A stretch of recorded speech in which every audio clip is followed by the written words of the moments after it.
fadhili zako Baba ni za milele. Fadhili zako Baba ni za milele. Fadhili zako Baba ni za milele. Baba wa mbinguni, fadhili zako Baba yangu mimi ni za milele. Baba, fadhili zako Baba ni za milele. Baba wa mbinguni, fadhili zako Baba ni za milele. Baba, fadhili zako Baba ni za milele. Kama sio wewe ningekuwa wapi mimi? Kama sio wewe ningekuwa wapi mimi? Umejawa na rehema na neema tele.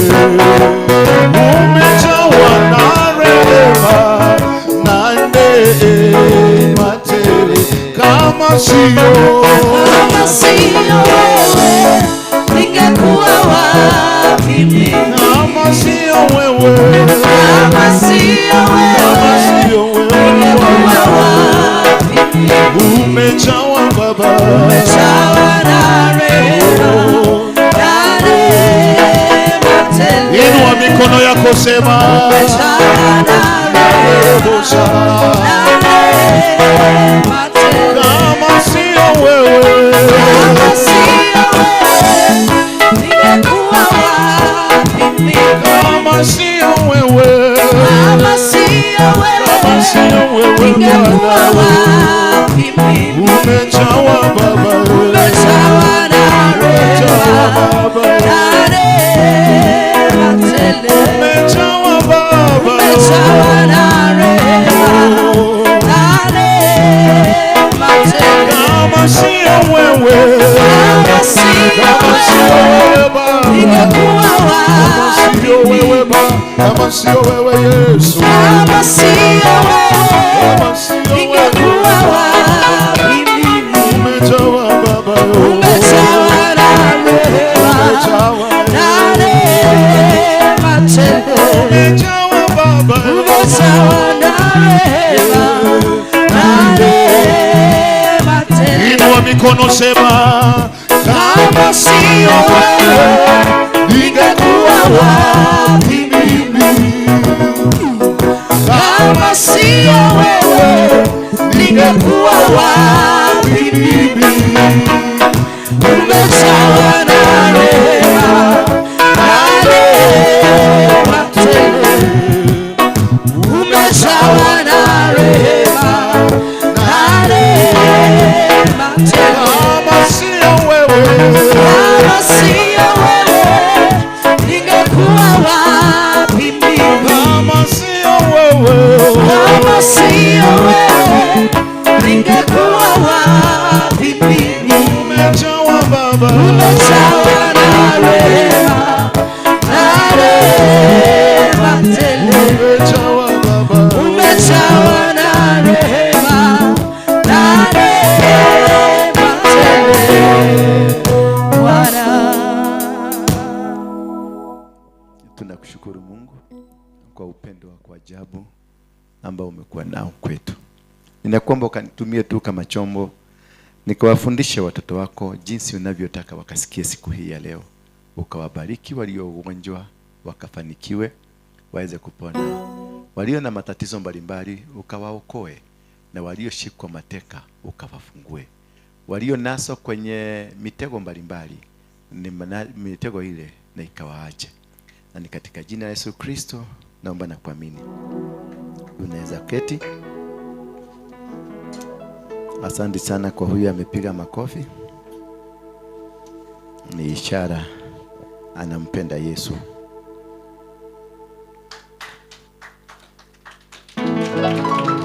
Umechelewa. Unfortunately umechelewa. Zake zimeshafika.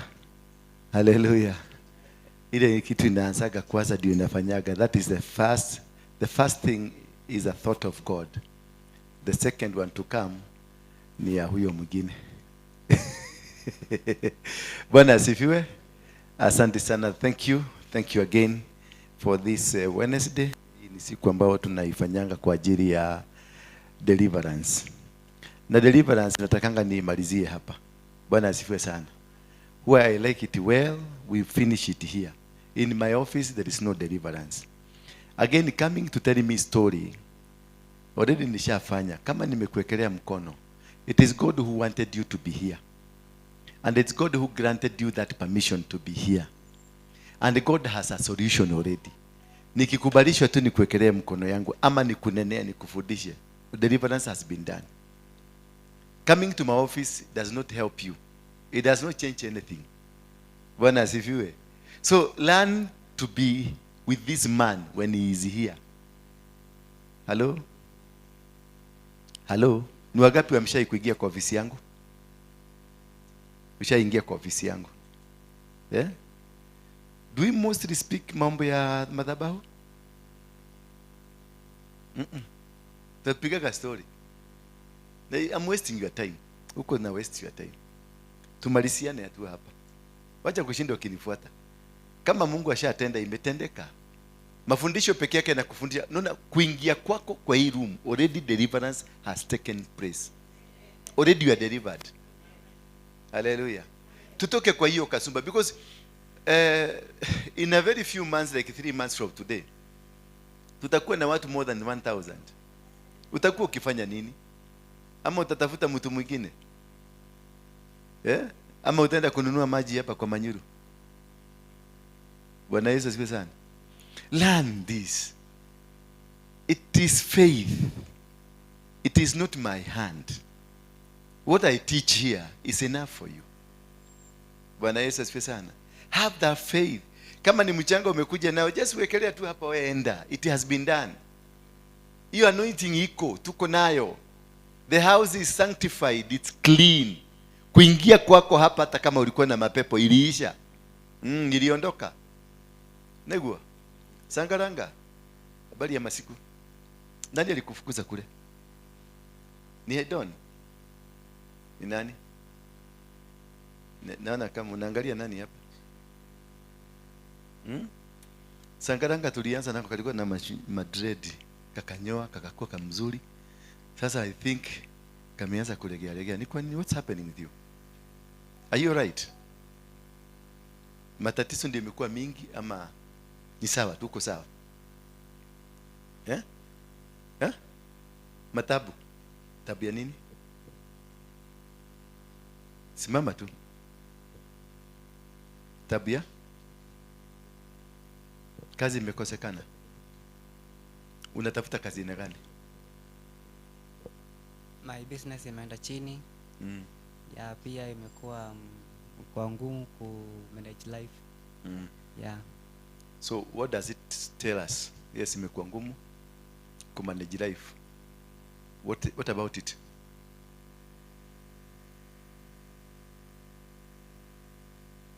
Do you lock yourself in the house because business imekata? Kama pe. Do you lock yourself in the house because the business is not working? No.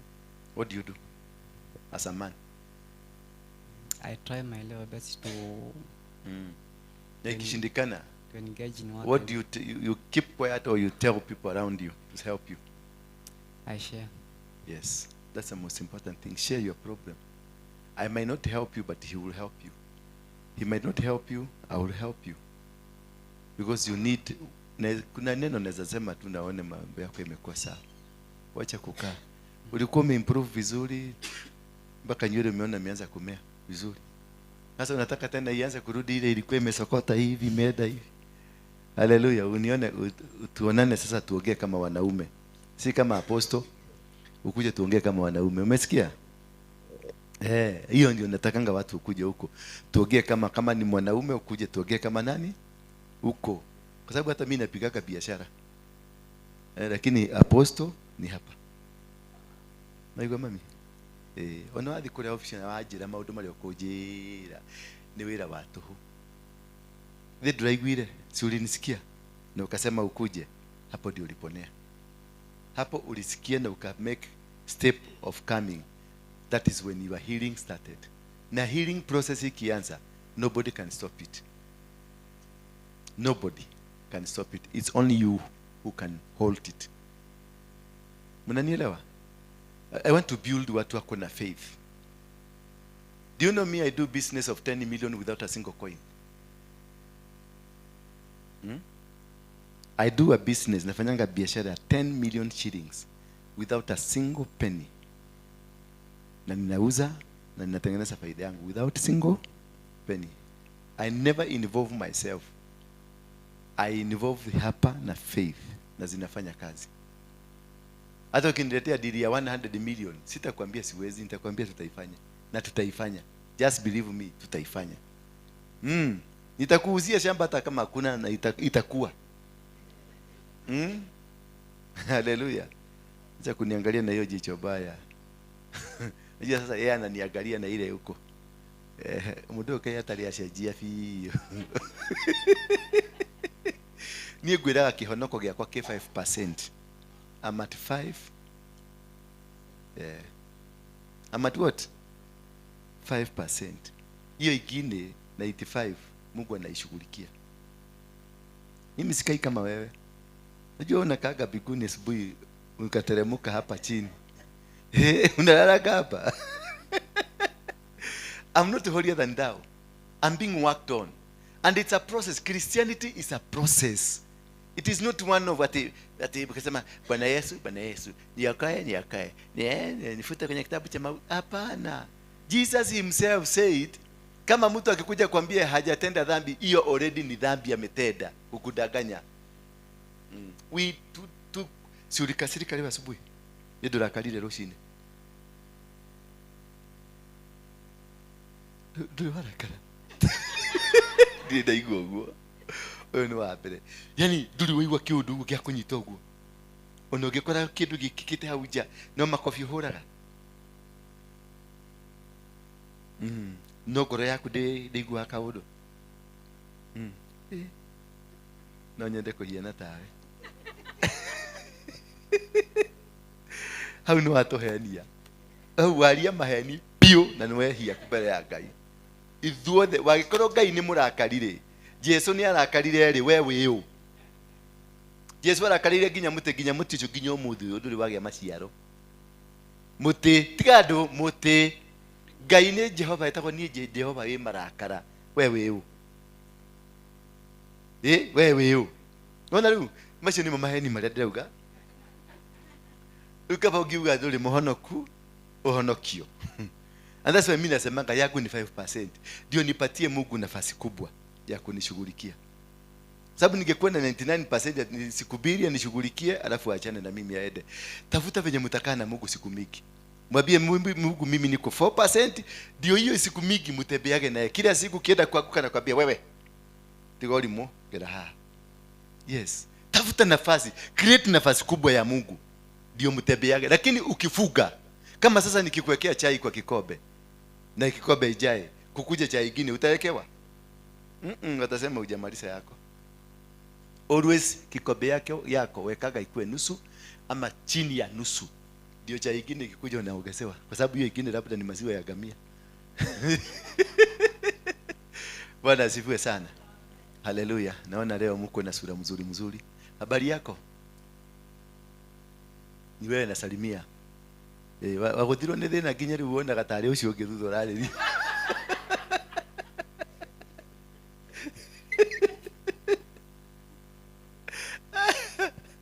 Najua hii kanisa, acha niwaambie tu historia kidogo ya hii kanisa.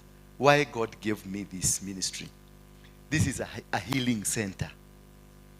Umesikia? This is a healing rehab. Hii ni rehab ya makrimino, mikora, waizi, washerati, wote tuko hapa tumechanganyikana. Tunaudwa, tunatengenezwa. Bwana Yesu asifiwe sana. Ukiona sikushughulikii, si ati sikupendi, ninakupenda, lakini Mungu aliniambia wachana na huyo. Hapo ndio utakuta sasa mtu kama Don ninamwachilia, anaanza kusema unajua huko kanisa tunatumiwa na pastor. Hata wewe utakuja kutumiwa kama venye tulitumiwa. Kama umesikia umetumiwa, toka uende. Hapa mimi situmi, hapa hakuna mtu anakutumia, ni shida zako zilifanya nini? Ukiudwa uudike, usikie umeudika, ikia kwa gari, kanyaga barabara uende ukakae kwa wale wazuri. Si ndio? Ama ni aje? Nikikula hile huko. Leti madhina maku. Wewe ni nini nikulete hapa? Ni mashida yako, na mimi niko na mashida yangu. Hata mimi ukiniona, labda yangu ni mingi. Unajua mnaogeaga hapo na wasikiliza hivi, nasikia vistori, umepiga story. Nauliza nareko mano atonye haha. Demu negere wakwa, anegere ucio wake, tondu wake ni manageable. Bwana asifiwe sana. Yeah. Bwana asifiwe sana mtumishi. Halo. Vumilia uudwe. Hapa ni kuudwa. Hapa ni kutengenezwa. Hii si PCA na si ya Anglikani.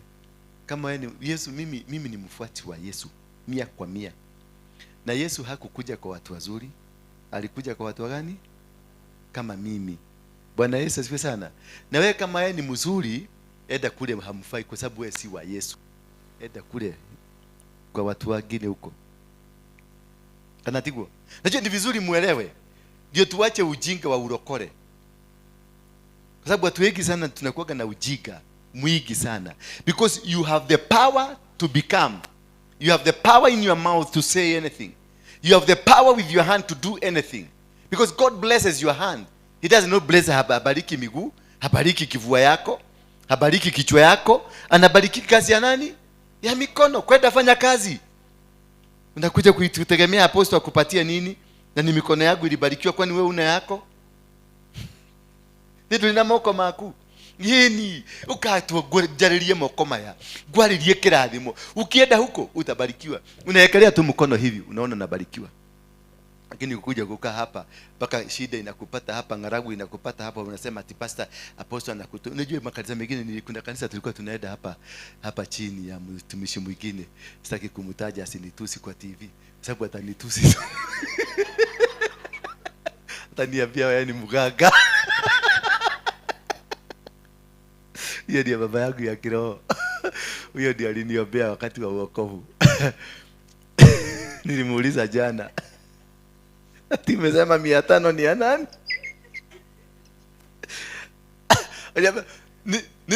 Nimesema wakulete, nyinyi ndio watu wa 500, wakaka nyinyi. Anaitwa Apostle James Maina Nganga. Ucho tigana ina yake. Ako na 75 years. Sasa unashindwa kingangana na mtu kama huyo. Ni wa nini unangangana na yeye? Ati ameongea baya. Alikuita. Nikusema amesema sitaki 500 yako. Hiyo ni kuongea baya. Pelekea mganga, hiyo ni kuongea baya. I love that man. Tuliongea vizuri, alafu akanitusi.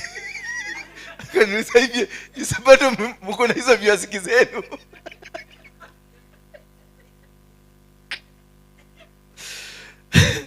Ni miaka anakubalika. Inakubalishwa. Ukisha komena mudhuri toshio. Yaani uanze kuchukia mzee kama huyo. Nani mjinga kati wewe na yeye? Huko ekelimu.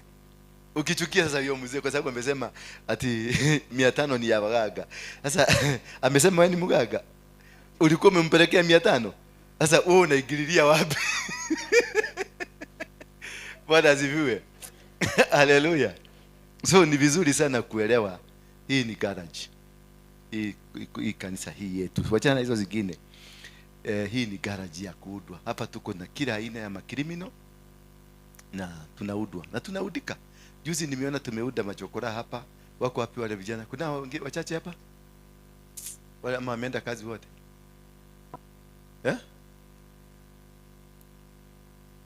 Aka kamerara wewe. Kamushe. Gamu yuko kwa kichwa kabisa. Kagoge silabu.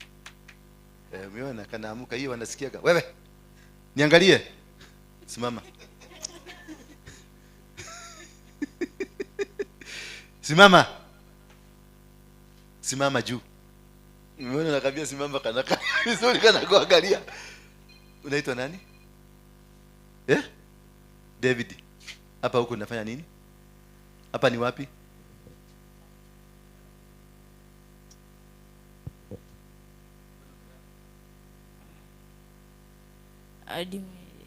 Hadi mimi siko hata kulala. Hadi huko unataka nini? Huko unataka nini? Ukajipata umelala. Sasa umeona, unaudwa. Sema ninaudwa. Yes, anaudwa. Na wewe mwingine ulikuwa unalala. Umepona, umeenda hospitali? Leo ukakuaje? Hiyo imezima. Ikakuaje? Ngapi? Hale. Elu? Za nini? Oh. Lakini unakuuma sasa? Imeanza kupona. Nilikuwa nataka tu upimwe ndio tujue kama tuna deal na kidney. Hiyo picha peke yake ndio nataka wachana na hiyo ingine. Mungu atakusaidia. Haleluya. So hapa ni nini? Kwa hivyo usikuje hapa ukifikiria kuna maneno mazuri ama utapatana na uzuri hapa. This is a military camp. Na utakaa kije na ukichoka kanyaga kubwa kubwa kwenda. Umesikia? Ukichoka fanya nini? Usianze kutuambia hapa unatumiwa. Kama unatumiwa enda ukajitumie. Lakini lazima ukae kama jeshi. Si ndio? Yes, hakuna mtu alikuita, wewe ndio umekuja. So tukae, tuvumilie. Ukikuta huyu mama ako na stress zake, akuangalie na jicho baya, utaanza kusema ati hiyo kanisa iko na watu wabaya. Na ni stress. Sasa angalia kama mama huyu ako na stress za kutosha, zinamsumbua mpaka sasa hii amepata ka message sasa hii. Amepata ka message na si kazuri sana. Negwa. Tabunyone. Nimuone ni kweli. Sasa mtu kama huyu ukuje umuanze kumsukuma sukuma, si atakulalua kofi? Na utaenda ukisema hiyo kanisa iko na watu wabaya sana. Hiyo kanisa atochotia dego na hanini. Ule ni mastress. Ni mastress zake. Ndio kwa maana amekuja hapa. Ndio tusifanye nini? Tusaidiane. Mtu amefukuzwa kwake, mtu kwake mambo mbaya, renti kanyumba kamefugwa, kazi imeanguka, umejaribu miaka 5 kila kitu unawekelea, mpaka umeenda kwa maanko, umeenda kwa manini, kwa mainiro, umewakopa pesa, mpaka watu wakikuona hivi, wakikuona pale unaona mtu ameshikwa kasimu na haiko hivi, hello, hapa hakuna network, hello, unaona ametoroka, kwa sababu anajua ile kitu, anajua automatically, ni mako menyedia wetagia matano. Bwana Yesu asifiwe. Haleluya. Sikubali kutumika for the time being, ile Mungu atakukubalia ukue hapa tusaidiane. Munisaidie. Mimi pia niko na stress mingi sana. A lot of mingi. Za kwangu ni mingi, za duniani ni mingi, kila mahali nikienda niko na stress. So lete yako kidogo na mimi yangu kidogo, tukae chini tuchanganye, kuja na idea, sio kuja tu maombi. Sio maombi peke yake, kuja na idea hata kama ni business idea. Naweza kuwa na 1,100. Nimeletewa na mama kama huyu tajiri. Ameniletea 100 na ameniambia hii si ya kanisa, ni yako, kwa sababu ukiekelea hapa ani yako hapa na okota. Mimi hiyo pesa siionangi. So nikiwa na 1,000 kwa 100, unaweza kuja na business idea. Nikwambie tununue, niko na 1,100. Wewe uko na ngapi? Ni ngotole. Rudo hakili wewe na sio tutumie akili yako na pesa yangu tutengeneze biashara. Si ndivyo kunaendaga? Sio tu kukuja ati maombi, pastor aliakigo kemwe, kuja hata na akili. To kigo kemwe no koro kigo kemwe ni akili hizo siaku, kuja na akili na mimi nikuwe nina tupesa, tuchanganye tufanye kitu. Sio maombi. Kuna vitu vingine si maombi. Ni wewe ulijiweka huko. Stagnation ni wewe. Stagnation si kurogwa. Stagnation ni wewe, how you behave with your life. When you unajichukua, your mindset will cause you to become what you want. Hello? Atene darogiro fafari watu miere reure idwe twokire ko turi yakere no amurire muthi muri yakere. atereu mutumia Sibarinyo bewe gerede tuonaga magihetia ndahingura kawira magihetia mahetũkĩre hau kaira kau no kagwaka makago.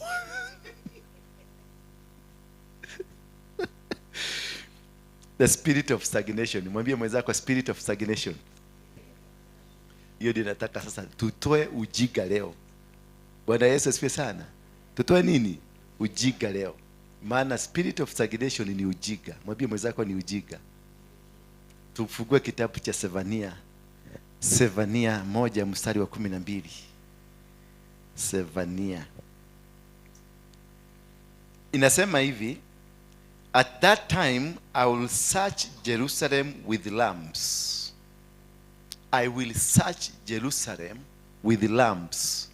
Yani nitatafuta Jerusalemu na mataa na matochi. Nitakutafuta leo wewe. Jasa jiite Jerusalemu. Unaita kwa tia? Wetawa mukami. Nitatafuta mukami with na mataa. Gosharie na matawa. Na makinya na matawa. Ndio mpaka nijue ni nini. What could be the problem you are facing? What could be the challenges ambazo uko nazo? Bwana asifiwe sana. Hallelujah. So that we are able to understand what could have caused and punish those who are complacent. Punish them. Who are like wine left on its dregs. Who think the Lord will do nothing either good or bad. For them, they don't see that nothing bad, nothing good can come. Because they think they are complacent. They don't understand. They don't know. That's why the Lord is saying, I will search them with lamps. Nitawatafuta kwa taa. Nitawatafuta mpaka wapatikane. That is now when he becomes ruthless. Naona mnyinyi hapa mumebarikiwa, lakini kuna kaujinga kamekushika.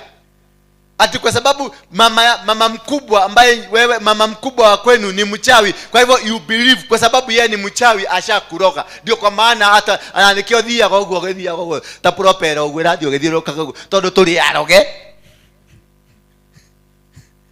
And the Bible says you can bless with your mouth and you can curse with your mouth. So whatever you speak of yourself, you will become. Ukisema mumerogwa ama tumerogwa ama nimerogwa, utarogeka. Na sio yule alikuroga mdomo wako, maana uko na kipawa. The Bible says that you got power in your mouth to curse and to bless. Do you only curse somebody? You can bless yourself. You can curse yourself. If you can bless yourself, you can curse yourself. So some of the challenges you are having is as a result of curses ambazo sisi wenyewe tumejiwekelea. At digihota, that's enough curse. Hey, how digihota? That is enough curse.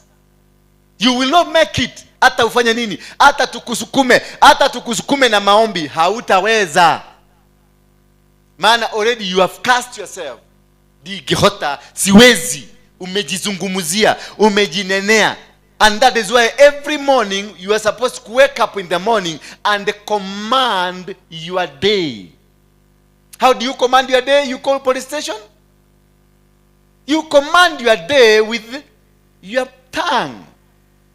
Unazungumuza kwa mdomo wako, kupitia kwa ulimi yako. Kuna baraka, kuna ushindi, kuna kifunguo. Ulimi unafunga, ulimi unafungua. Bwana Yesu asifiwe sana. Kwa hivyo hauwezi kubarikiwa kama wewe mwenyewe you have not prophesied to yourself. You must prophesy to yourself. You must say the goodness that is in you. I am blessed. Unaenda kwa kioo pale, unaangalia the man or the woman you are seeing on the other side, unamwambia you are blessed, unampoint, you are blessed. You're a man of God. You are going to win. You are going to conquer. Hawata kushinda, umesikia? Hawata kushida na hiyo biashara itafaulu, umesikia? Na wewe mudhaka, umesikia? You are cute, umesikia? You are handsome, umesikia? That is how you begin. That's commanding your day. You must feel yourself before you go out. lakini tiothiaga na huko hujakinya. Wewe mwenyewe hujiamini. Wewe mwenyewe unajiona ni takataka. Mpaka venye unatembea mpaka ukitembea watu unatembea hivi, kwa sababu wewe mwenyewe ujioni. Ina kebeti tageke okuete na niwo gegetha katare kebeti geke kina mbeca na getire kindu kora gatumia ake makuete kebeti. Mdomo amekuja imekaa kama zigzag.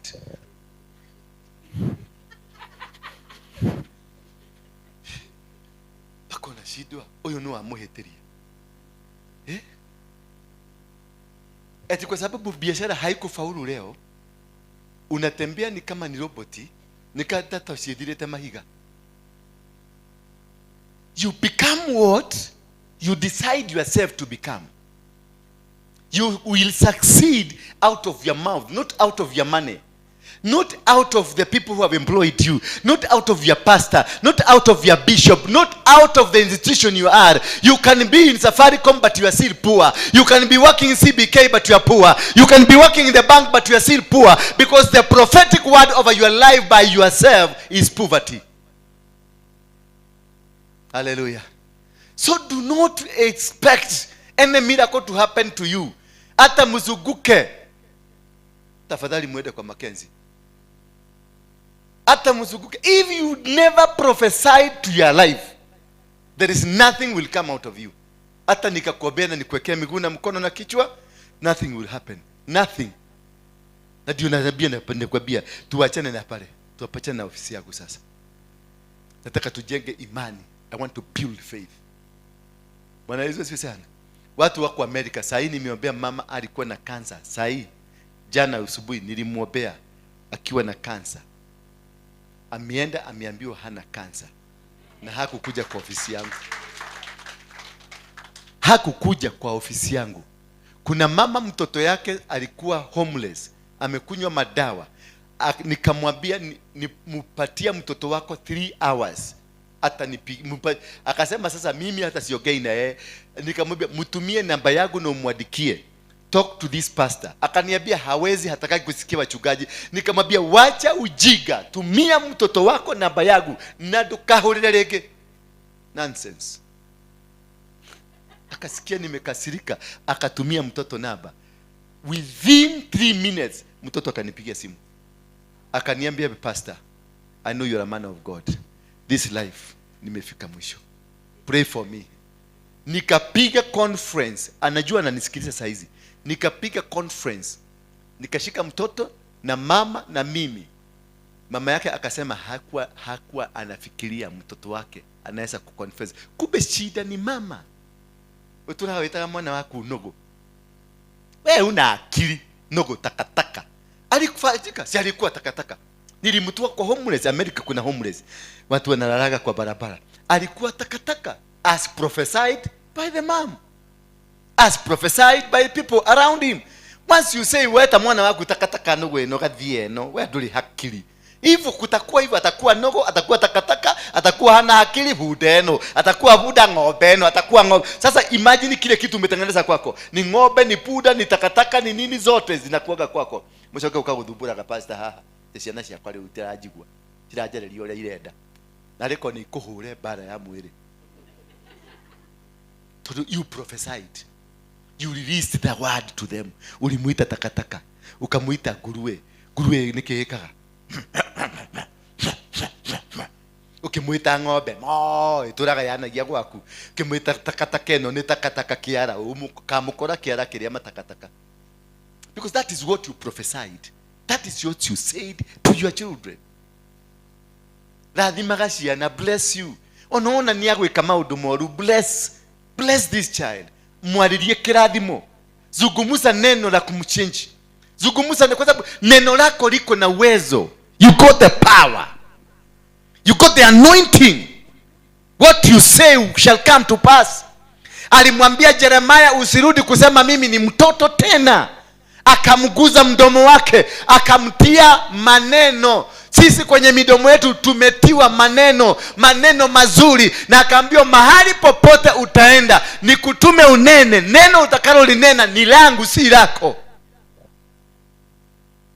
wekire ciana ciaku atia buda ewe takataka hii wetu ni hakiri urespect mwana ucio akagia hakiri na imagine uleta mwanako ke buda wewe sikiliza sasa wewe umeongea mimi ni mtoto wako miniita buda mimi si ndio buda inaongeaga na nini si hata wewe ni buda of course uliwaiwa ng'ombe kiali na mudu ng'ombe isera kana ng'ombe na siria ikakiuna ng'ombe ukiniita buda hata wewe ni pu ndio kwa maana ulizaa buda. And that is what has caused the problems that we are having. Asiari yako wa baba yako na mama yako ndio walinena maneno mabaya maovu kwako, wakakuita maraya, takataka, wakakuzungumzia maneno mabaya. That is why you are what you are. So this is not the spiritual part you are thinking. It is the spiritual part, the witchcraft of the mouth. Ni urogi wa kanwa ndio inakukura. Haikuendewa kwa muganga, haikuendewa kwa mchawi, haikuendewa kwa nani, ili mama yako ndiye aliwachilia, shosho yako ndiye aliachilia, bwana yako ndiye aliachilia, mke wako ndio aliachilia. Your husband got power. Akikwambia ukakuatagu utakufa kama ubwa. Hivyo walisema ako na power. Haleluya. Unawaja kunyitirania thina uri ukora hire guko nwawona hari uri. Yes. Muthego murekete muno we. Tonde agikuona ginya mani.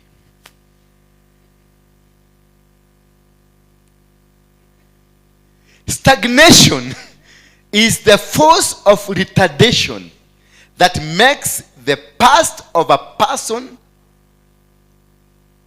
to the better than the present, or to be the worst than the present. What you decide the reflection of your life. When you decide your life to be, it can be good than past, ama itaweza kuwa mbaya. Unakuta kwenu wewe tu na utadiana gari, brother siaku na sister siaku all the wanaendesha magari, ati kukitukana wenu otomagwo, wenu wewe rago jaki wito nitagwikiria mbeca hauwe na gwikiria nginya cia taxi othie mucie ucarie kuria tenti gukomborwo mucoke umenye andu akuruga aria magakorwo kuo we ugakorwo kuo hunyukite aya tugukathaia nyakuria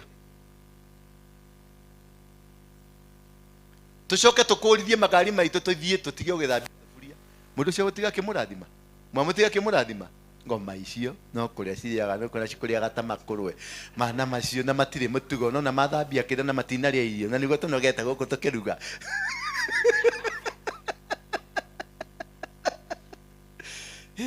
nigo twaruga irio nyingi no na irio cia thuka riu ici kurio no na nigo matakatangiriire na mana macio nigo mena mamira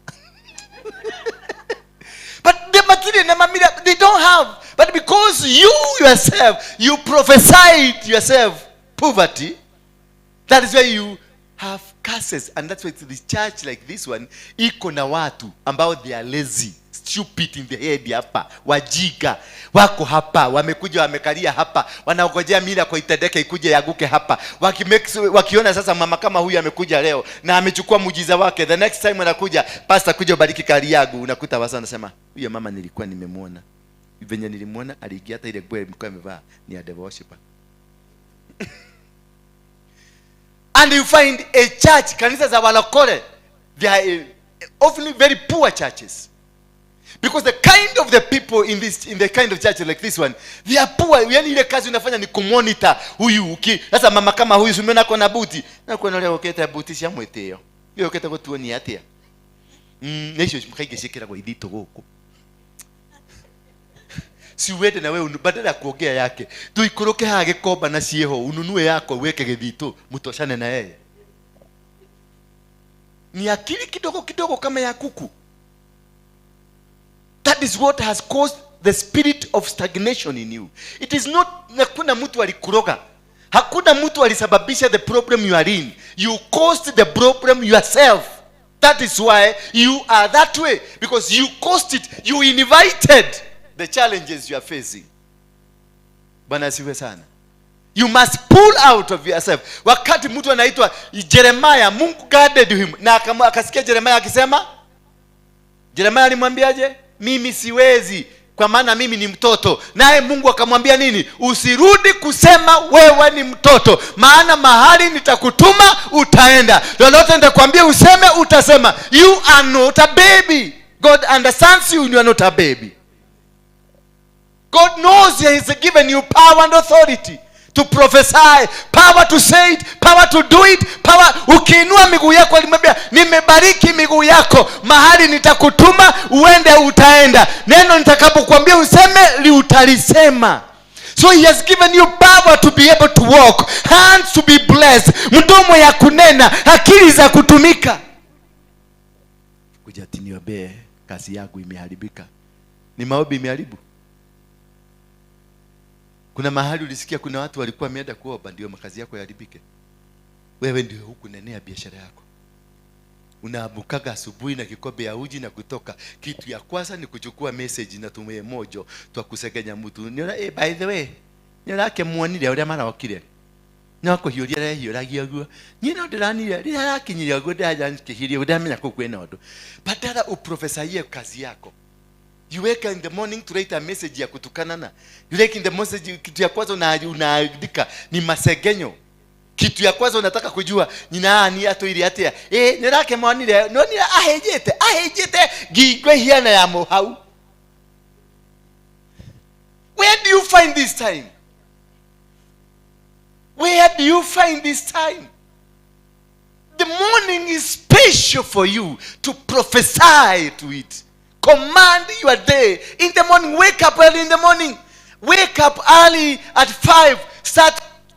Radhira shenasi yaku, radhira mutumia waku, radhira mudhuri waku, radhira nyumba yako, itabirie kazi yako, tabiria mikono yako. Angalia hii mikono na angalia mikono. Wewe ni makutabiria, chochote taguza kikue. Tabiria miguu yako, iguza hivi, ambia miguu nipeleke kwenye baraka zangu, itabirie. Moyo wako uambie na kutabiria leo hautasengenya watu, hautaona wawivu kwa watu. Utabirie, ambia moyo wako nimekukataza leo. Ndokaiwerea doiru. Speak to your heart. Si wiru inaanzaga hapa. Yes. Wira mukoroeno yaku ndukaiwire ani wiru. Ona wako rani arathimetwo kena. Todo yakena nawe ni warathimwo. Todo wiru, hizi wiru ndio inafanyaga watu wengi wanyimwe na Mungu. Kama umesikia wiru kwa sababu nimebarikiwe na wao ndio ulikuwa next, Mungu anarukaga naenda kwa huyu ndio akukasirisha zaidi. Na bado ukiendelea kusikia kwa wiru kwa huyu anaruka kwa huyu, unakuta wewe umeachwa huko nyuma. Wamama walikuja hapa juzi, unaona wamebarikiwa. Kuna evidence hapa. Kuna wamama wamekuja juzi hapa kanisani, they are driving their cars, they have businesses. Kuna mama saizi amenipigia kutoka Taki, pimwa measurement za nguo zako. Ni mama, ni ready na hana bwana. Amesema pima measurement. Pima measurement za nguo zako, nitakukujia na kiatu na kila kitu. Na nikamwambia hata ya ndani ukipata mzuri uniletee. Na hana bwana. Na hiyo ndio nitakuwa nimevaa sade. Ndio munyoge, mutanuke bigiji mweite. Tudumanya na kumagiona mtu bagiona ni waigira haria okuweta kabagi uguo koneke ndio cio njikire shati njeru ni mumaraya ura mureheire guo niko mwendara mwenda riu nweto mumaraya mugakirathi muri wa ikoro mutingenda thimari. I'm your spiritual father. You are supposed to come and bless me so that I release a blessing. Riu komba iki ukuri citurite haha cicuthiririe ni urathi kwa apostle nigetha marie nigetha mwage kurathimwo. Wathi wona ka chocolate ndehera kwaja we single ndehera nigetha ugie muthuri ta release. Hallelujah. Ona ndikire si chocolate takire ndari chocolate takire ndari hero ni mundu chocolate tigana ngware iria ciukaga guku gucithiriria ciri ihurukitie ngingo guku cithagire ni urathi kwa apostle apostle akondorete ritho nginya rihiana tari anyitirwo na pegi uguo. You bless your man of God. Ukitaka kukuwa na bwana mzuri, now let me give you a secret. Kwa wale hawana mabwana, dress this man. Ndio gurega kuokega shati kega, t-shirt kega, karato kega nilete. Uone kama utamaliza mwaka bila mbibi. tigana nacio marakuhingĩrĩria. Wona mũndũ agakuhingĩrĩria harĩa na rĩu nyitĩte kabagi no kama naletea apostle tuguo hata kadani kako hapa ndukahithe mwenyezi hata kadani kako hapa. Wona akugirĩrĩria nyita haha no nyita no ite hanini no nyita egũkweherera egũgwĩta ndaimono wewe ingĩre ũke ũnyone woe kĩrathimo gĩaku ũthiĩ gũkũ mũtigete kũhingĩrĩrio. Arogire maumĩte makanitha marĩa mangĩ gũkũ mũtirĩ na mũtirĩ. You am not going to give you space. There is no breathing space hapa. I swear to God, I will never give you breathing space. Mumenifinya miaka 2 ya kutosha. That's enough. Munazuia ne hiti nize feces hazinazuia buzi isiende kushona monyo na mwenyewe hashonagi monyo. Munasifiwe. We cannot allow you mediocres wametoka makanisa mengine mkuje hapa kusubua wengine. Hapana. Huyu ameniona kwa YouTube, amepanda basi kutoka Maridi, amekuja hapa. Alafu kifika hapa mnaanza kumfrustrate. Never. Not here. Not here. Kubuka, I'm 5% saved. Kananiate. Sasa imagine umekuja umeninunua, ulikuja ukaniona, ukaenda huko duka yako unauzaka turosa kama hizi. Uniletea turosa. Sitaiva? Kananiate mama. Kuniko gwetagwo kurathima ndungata ya Ngai. The father that you are under mu bless. There is a special. The Bible says, obey and respect your prophets so that you can prosper. Obey and respect your God so that you can be established. The foundation, the establishment, the foundation. Mukorogo ile ya kujengewa nyumba ni ya Mungu. Lakini kupanda ni prophet wako. Yes. Your prophet is ndio ako in charge ya prosperity yako. Respect and obey him so that you may be prospered. Respect God and obey him so that you can be established. The establishment, mali unakanyaga, ile foundation ni Mungu. Lakini kuenda ni nani? Ndio naona Waislamu wametushinda. They respect and protect their prophet kuliko hata Mungu yao. Eda sahi hapa uite Allah, umuite Allah ni mjinga hapa. They will not touch you. Nenda hapo uite Muhammad kitu. Ni hata mimi siwezi taka kutaja hapa. Wakisikia mtawaona hapa. They believe in Muhammad than God. They believe in him, and that is why they have been established. Whatever they want to do, they do it under the name of the prophet. Sasa nyinyi ni wa Yesu, hamutabui. Kukikuja hale pale wao watu mali sababu wakuje pale wasimame kwa mlango. Wapige moja juu nyingine tu. Afu washike yule mama kule wamvurute wamrushe na hapo usikie. Tua! Usikie ameanguka hapo. Lakini hajaguswa. Alafu wakuje hapa walisema mtu mwenye anajua ni mfuasi wa Yesu atoke hapa. Utatoka? Hata tunakuja kukupoteza wakati. Mimi hata si wa Yesu. Hata nilisoma Biblia vizuri nikaona Korani ndio ya kweli. That is a Christian for you. But a Muslim atakufa anajua I'm dying for my God. How many of you can die because of your God? I'm not teaching radicalism. Usikufe mimi siwezi taka kukufa. Nataka niishi the rest of my life niishi hapa duniani. But the hypocritical nature of you Christian have caused stagnation in your life. You are suffering not because you deserve to suffer, but because of muko na knowledge, but you are just there. Hallelujah.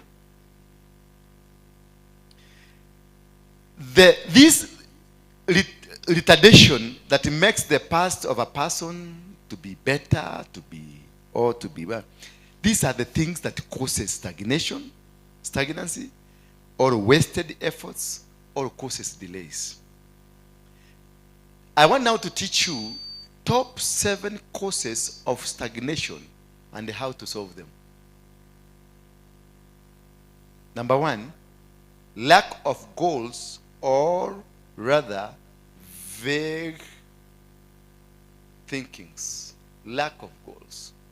If you don't have a goal in your life, If you don't have, you don't know where. Unaenda wapi, unatoka wapi, unataka nini. Where atenie jikareti ya ni adio enieta ate ni re. Ni ntaginyete mwisho. You deserve to die. Before, kwa sababu hiyo ni shida unaanza kutuletea. That is lack of what? Lack of goals, or rather when you are vague in your career. You don't have a career. You don't have anything that you can put on the table. Na kuuliza, yes, nidagi kuhoya ai, ukwenda tuwekete, unataka tufanye nini? Do you have an idea? Atitamakania apostle na ojerire. Tini na ojerire, ni di na idea. Ukwenda wena pesa sigana. Ukiona pesa sigana. Nitamaka kiuria kia unikelito. Mtu kama huyo wachana na yeye. Hapo.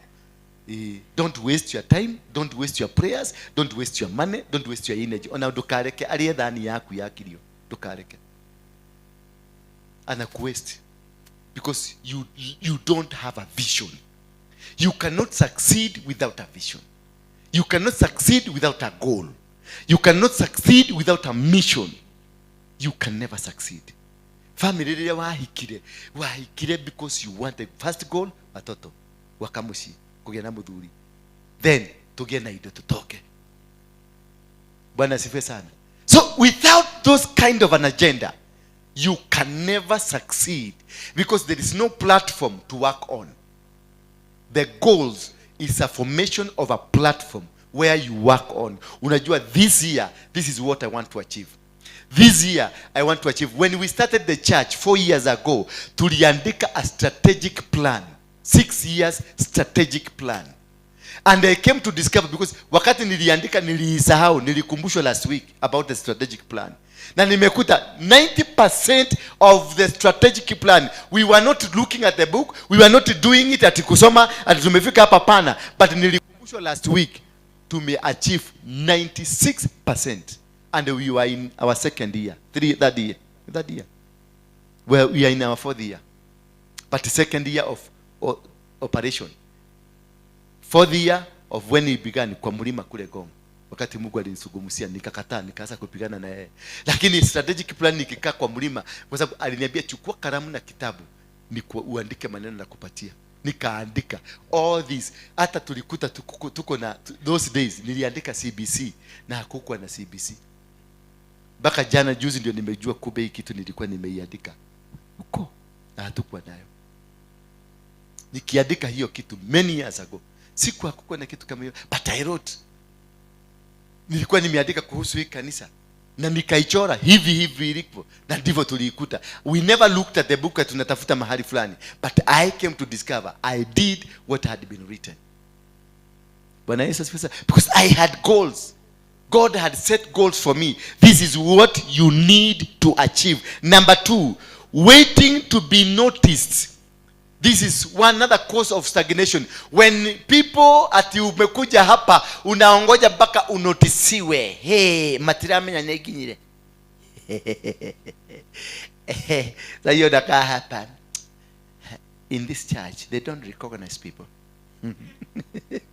That's a syndrome of waiting to be noticed and wanting to be all over. You want to step on others. Unakanyagia wale wengine, unakuta watu walikuwa wakifanya kazi, lakini sasa unafanya wao walikuwa wajiga, wewe ndio mwerevu umekuja na masomo mpya, sasa wewe unatoa wote unaweka kado, unabaki wewe mwenyewe. You will die alone because you found them.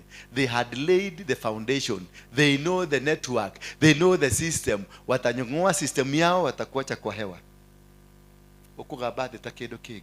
Halia okugwa hesho leto mundu tuigana. Hakuna kaduplicate kamwe. You don't come and step on everybody. Unakuta watu wamekaa kanisa hata kama si wazuri. Mimi ni mabiaga na kuaga, nilikuwa na mama 20 hapa kwa hii kanisa. Akina Koki na wengine wamenisubua, but si wapigagi na waachaka tu hapa. Kwa sababu katika hiyo kunisubua nimejua Mungu. Mimi nimeenda mlimani kwa sababu ya hawa Koki. Na sikuwa ninaenda. Nimejua kufast kwa sababu ya hawa. Nilienda kufast watoke kwa kanisa. Mungu akaniambia hawatoki, those are your pastors. Kichwa yako ni gumu sana, unahitaji makoki ingine 6. Nikasema wacha nidili na hii moja. Bwana sifiwe. There are people that will come to your life. They will not go. You will try to push them out, you will not go. They will know that wataenda mtu kama huyu. Wanaitwa nase, huyu ni rafiki yangu sana. She is a stubborn. Ni mama anaweza kukusubua uende ukalale madhare bila kuadhimitiwa na daktari. Huyu. Na ndio wameshikilia kanisa mpaka imesimama. Wameninyorosa nikakaa sawa sawa. Nilikuwa na kiherehere na kiberebere mingi sana. Na nilikuwa na umugeke mingi kanisani. Hawa ndio wametoa hiyo umugeke yote. Nimewaombea watoke kwa maisha yangu. Mungu ananiambia ni mimi niliwatuma. Nimefast siku 7 watoke. Siku ya mwisho kutoka sasa nikijua nimesikia roho wa Bwana ametenda. Nilienda siku moja Heaven's Gate, mama mwingine akanitabiria, alikuwa ametoka Sabia. Amesema Mungu amesema atatenda yote uliyotaka. Kukuja nikawakuta ndio wanapaka kanisa, ndio wananiambia kila kitu, kanisa imesafishwa vizuri, ndio wanani welcome. Nikauliza Mungu kakora hivi atia? Ni daki ya uliolendaga. You are now closer to Jesus than ever. There are people that will come in your life to make you good. So ukikuta mama wachana na wao. Ukikuta nimewatolerate wachana na wao. Hata wewe udwa na wao. Kwa sababu hiyo ndio mission yao. Wametengenezwa. Those are the goals. Chako ate nganya avie ati naenda kwa organization imeandikwa safari kwa mnaanza kufuta huyo futa huyo na hujui mtoto huyo mmoja umefuta ni mtoto wa Degwa. Ni mtoto wa Degwa umevuta. Ati is resi. Of course mtoto wa Degwa na expect afanye kazi. Ni resi lakini amewekwa hapo kwa sababu ni mtoto wa mdosi, apate pesa cheki ya 200,000. Sasa ndio mfute. Wewe utaekelewa makosa, utakuta kompyuta yako imekuwa hacked na umeapprove 10 million. Na huku vuruvu. Bodi unasikia yote imesema huyu mtu must go. Na the following day DCI wanakushika for nothing. Why? Because you tried to antagonize the establishment. Before you start antagonizing the establishment, go inside. Sikiliza. Ongea na huyu mama, take your time. Ongea na huyu. Akwambia hii kanisa inakuwa na network. Hapa. Network in ya cobweb. Msikia kinetwork kia cobweb. Hawa ukiingia hapa ukienda kufanya hivi unasikia umechikwa hapa, ukienda kutoa hivi unasikia hapa. Sasa wewe ndio usiguzaguze makobweb. Wewe tulia, tutembea hivi, tunatembea gapi? Tunatembea hivi. Ndio upeje huko kwingine. Otherwise utafinywa, unakusikia kati huyo mama alienda wapi? Tutimwona gadoka kanida adikoishi. Nini nilifanyika? Nikimpigia, go.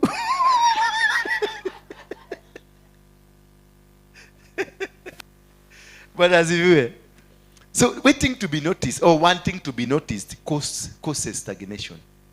You will never grow. Ukitaka wewe ndio kiberepere, wewe ndio kila kitu, wewe ndio kujua, wewe ndio kusimama, you will not make it. You will be they will sabotage you. Kwanza kwenye any organization, ati kwa sababu umechaguliwa CEO. Uende uanze sasa, I want to come with my team. My dear friend, computer zote zitatimwa na ziko na password. Nigo kamenya do. You walk with them hata kama ni mwaka as you transit. Hallelujah. Ukienda umeanza biashara, wacha kuingia kwa sababu umefika hapa Nairobi. Ni wewe ni mwanabiashara sana, ulifaulu Karatina. Unakuja hapa Gekoba. Na Gekoba ujui Karatina wanadini na ujawi ya Karatina. Ogo na urogi ya Karatina. Guko Nairobi tudiraga na Kahuere. Tudiraga na andũ kuma Ikamba. Ine tunadini na wewe kutoka Mombasa, wa Kisii, wa Kamba. Wote ndio tunadini na wewe. Na unakuja na kiherehere ya mchawi mmoja wa Karatina. Mwenye amekalia Karatina ndio unalete hapa. Utakanyago, utafinywa mpaka ukote. Ukiyokoliga kija watu akikuona ukienda wanaona ni kama unarudi reverse, ni kama unaenda mbele, maana shape imechogwa. Umechogwa, umekaa hivi, maana umechogwa na Mkaba hapa, umechogwa na Mturukana, umechogwa na majini ya Mombasa, umechogwa mpaka watu wakikuangalia sura yako wanashindwa ulikaragwa ama ulifanywa nini, kwa sababu wewe si mweusi, wewe si buraki, unakaa ni kama umekaragwa kama majugujugu. Haleluya, Bwana Yesu asifiwe sana. So number 3, having no timelines and expectation. Having no timelines. When you are working without timelines and expectation, you are going to cause stagnation in your life. You must have a timeline. You must have expectation. What do you expect from me when you came? Ulipoingia pale, what did you expect here? A miracle to happen. So you must have a timeline, an expectation. You must be sincere with yourself that I can only achieve 10% of this. That is a timeline. You must be sincere with yourself. This can be done in a month, not in a week. This can be done in 2 months, not in 1 month. This can be done in 2 years, not in 1 year. When you have the timelines, I want to achieve 10% from today to tomorrow. I want 10%. From tomorrow, the other day, nataka 20%. You must have timelines and expectations. Otherwise, without them, you don't have a demographic nature or paragraph. Ile inaitwa ile tulikuwa tunachorwaje? Inaitwa nini? Ni graph. Ile you must have a graph ya kujua. Unaenda alafu unaiangalia ni kupanda unapanda ama ni kwenda unaenda chini. Ukiona inaenda chini, stop there. Don't insist. Don't try to push it. Don't try to work on it at it will no. Stop it and ask yourself question. Why did I or where did I go wrong? Ilianza kuinamia wapi? Ni nini nilifanya? Ni nani tulishikana? Maana unaweza kushikana na mama kama huyu ndo kama todo ikilideti legogu ha. Unaweza kushikana na mama kama huyu badala ya kupanda uteremuke na hakuna kitu kibaya anafanya. Haibi, ni mama mzuri, ni mama anakuobeaga kila siku asubuhi. Lakini kile kitu kiko ndani kinakunyonya, kinakuagusa. Unaweza kushikana na mama kama huyu anakaa tu kwa nyumba, ni big G na nini na remote, anakaaga habaka kiti imekare imejiboda imejitengeneza yeye. Lakini zile baraka zinakuja just from nowhere. Unasikia tu simu tunakuja tu, milango inafunguka because kuna kitu iko ndani yake ambayo ina motivate, ina activate the success. Thank you. Mwana ni agosho. So you need to understand the demographics of your life. What are the people that have come into you? Unaweza kuolewa na kuoa bibi ama mume. Wewe you are successful. Nilikuoa ukiwa nafanya kazi. Mimi nilikuwa nafanya, lakini the day nilikuwa the following day ukavutwa kazi. Amba kutoka hapo ukaanza kuenda nywe, magonjwa nywe, kudharauliwa nywe, watu wote wamekutoka. Ni kwa nini? Kuna kitu nimelete ambacho si za kawaida kwako. Ndio nabii kuchugusa mwanamke. Si kumchugusa ati mkae na period ati 1 year ati ni observe kwanza, no. Chugusa kwao. Tembea kwao immediately. Nikianza kukudate ile kitu ya kwanza tutafanya, nitakuja kwenu. Nitakwambia situende kwenyu tukatembee. Ujue si kwenyu nataka kujua. Nataka niende nikifika huko, nitajifanya tu nikasimu ninapiga. Natembea kama tajiri kutoka Nairobi. Hello. Hey. Ukiona mtu anasema okay. Hakuna simu, ni observation. Anaona tunyumba tule tuko kwenu. Anaona zile ng'ombe ziko kwenu. Anaona kuku zimekoda, na ukiona kuku imekoda anaona shosho pale, anaenda kwa shosho anajifanya shosho wewe natia orioku wana wao gukita gucera guku niwe mwena mwiretu uria wetaga mwihaki no kujeretie guku niki kiuru nie jikarite haha mwana wakwa yani gukua ndirakua niki nie jirega kuria hiyo na kule unataka kwiguthinje wa tatigana nani. Ukiona story kama hiyo utakaa hapo. Ila moja tukali na haya tudihara Starbuck. Tunaenda Starbuck, unamtengenezea chakula mzuri, dina mzuri kabisa. Anakula na shiba, alafu mnaenda, hiyo ni last supper. Kama shushu venye amefugwa amekaa, na siku utakuwa hauko sawa, na siku utagojeka utakuwaje? Na hiyo ni product yake. Bwana Yesu asifiwe sana. Mupeleke kwa hoteli ile mzuri expensive, do your last supper, kanyaga kubwa. Usiendelee Hiyo ni inaitwa the red flags. Be observative to understand the red flags. Kabla hujaoa mtu, kuna red flags zinakuja nyingi. Kabla hujaanzisha biashara, kuna red flags zinakuja nyingi. Kabla hujaingia kwa hiyo kanisa, there are many red flags. Zisikilize. They just don't come. They are sent. They just don't. Usianze kusema ati hapa tumetumiwa, ati hapa tutoleta tuhodhereto na wewe ni uko hodhero. Yes. Why? Ulitumiwa kwa sababu wewe ni mjinga. Hata utatumiwa hata kesho, hata kule kwingine unaenda utatumiwa. Hata ukienda wapi, hata ukiwa kaburini utatumiwa tu na mchwa. Kwa sababu ulikaaje? Ndiramenya mutumio nyina ni morogi, shosho wao ni morogi. Nwanyita. Ewe, nyina ni morogi, shosho wao ni morogi. Uyu ndaku atiri ati tonda mukora kanitha-ini ri niki kigiriete atukorwo atari morogi. Ewe, shosho wao ni morogi. Shosho wao ni morogi. Mami wao ni morogi. Tata wao ni morogi. Anko ni morogi. Uyu ati ni utari morogi.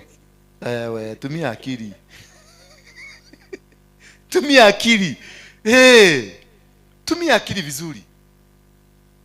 Ende wacha kutongoza mwanamke ati sasa tuko Nairobi, nataka amekaa kwa kanyumba kake na wewe kwa kanyumba kako mnaangaliana. Hapana, kuangalia si huyu. Nenda kwao ukuje na picha. Utoe picha ya kutoka shosho wa shosho. Itakupatia the snake you are carrying. Ni cobra, ni getarara, ama ni green mamba, ama ni mayai ya nyoka.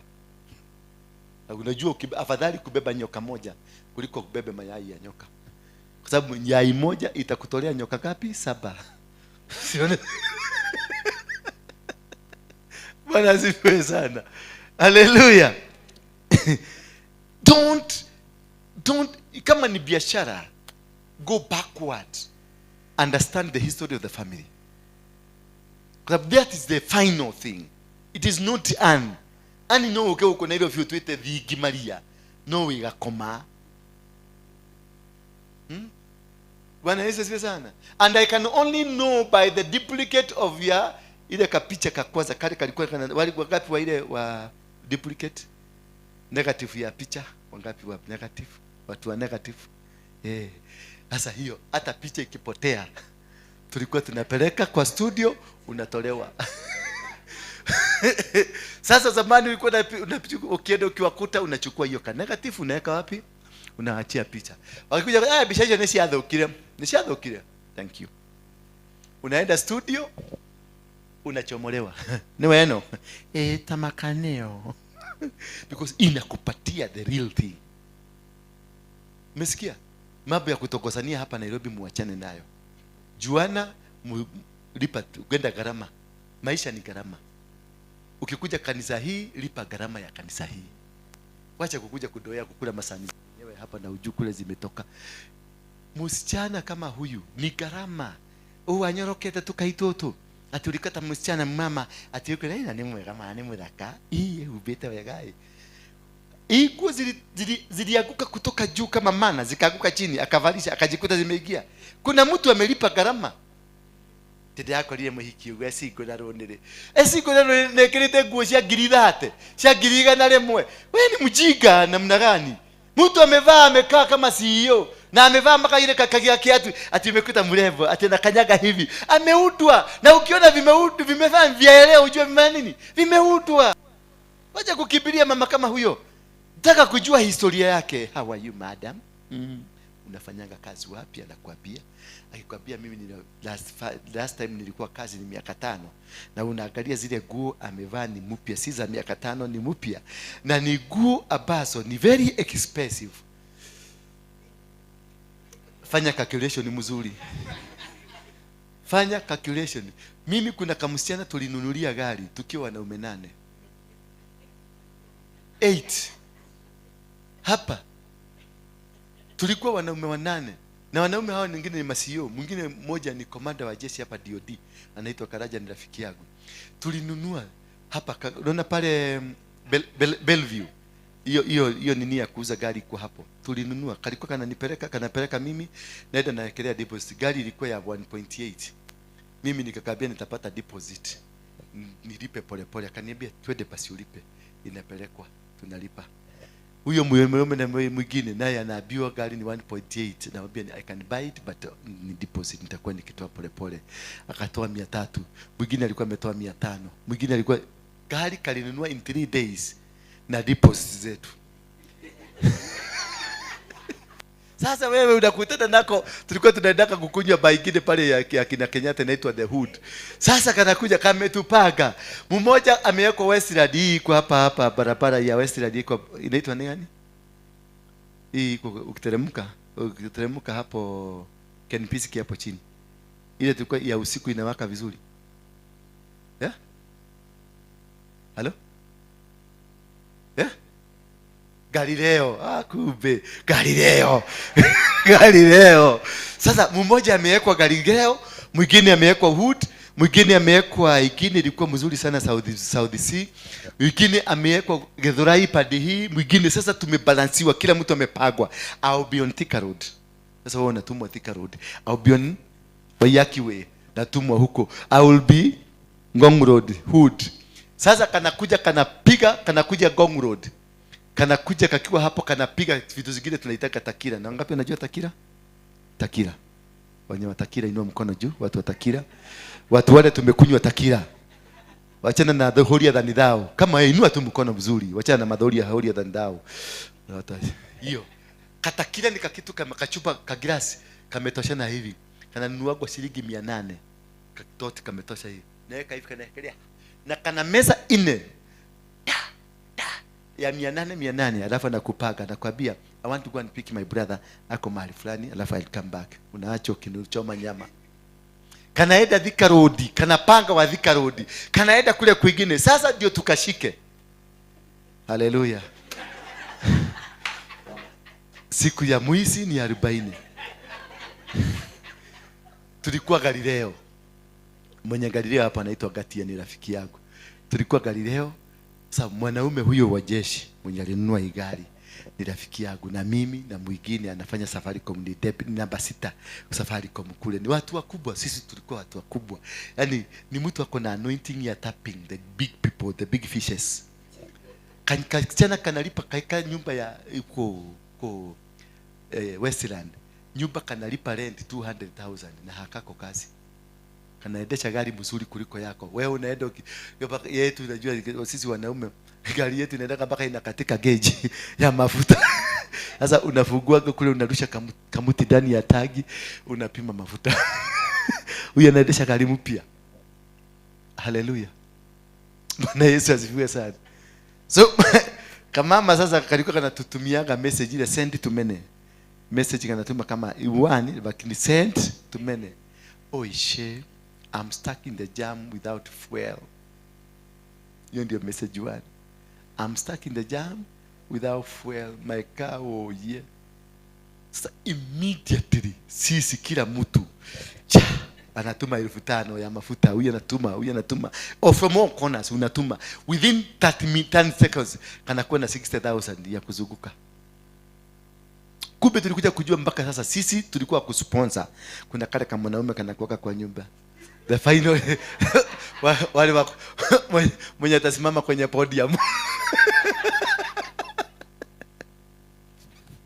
Sasa hii message moja ilituma. Mimi nilikuwa na simu ya huyo general. Nilikuwa na muuploadia kitu kingine. Sasa nikaona message, nikaona hiyo jina imeingia, nikaona ni message imeingia kuangalia amuende jam, nikaona yako amejam. Nikamwambia wait a minute. Hii message na hii message unamiona atia? Huyo mwingine tulikuwa na Gatia. Tulikuwa na akasema wana dakio no teo. Tabuti nayo. Akawa kama hapo picha hii nikaona.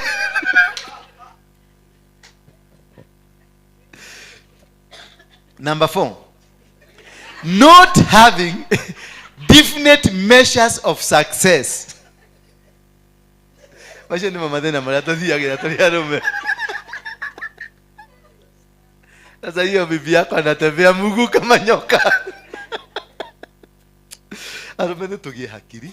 Tondeka kwa kumushie. Love when your wife is driving a nice car. Yuko bae mtu ambaye atakusaidia na watumia gari mzuri kalikuwa na Prado kasuri. mpaka nilisikia vibaya, mpaka nikaenda nikanunulia mke wangu gari. Alikuwa anatembea kama nyoka, Mungu tanyamu ya dheti nyamu ya dheti.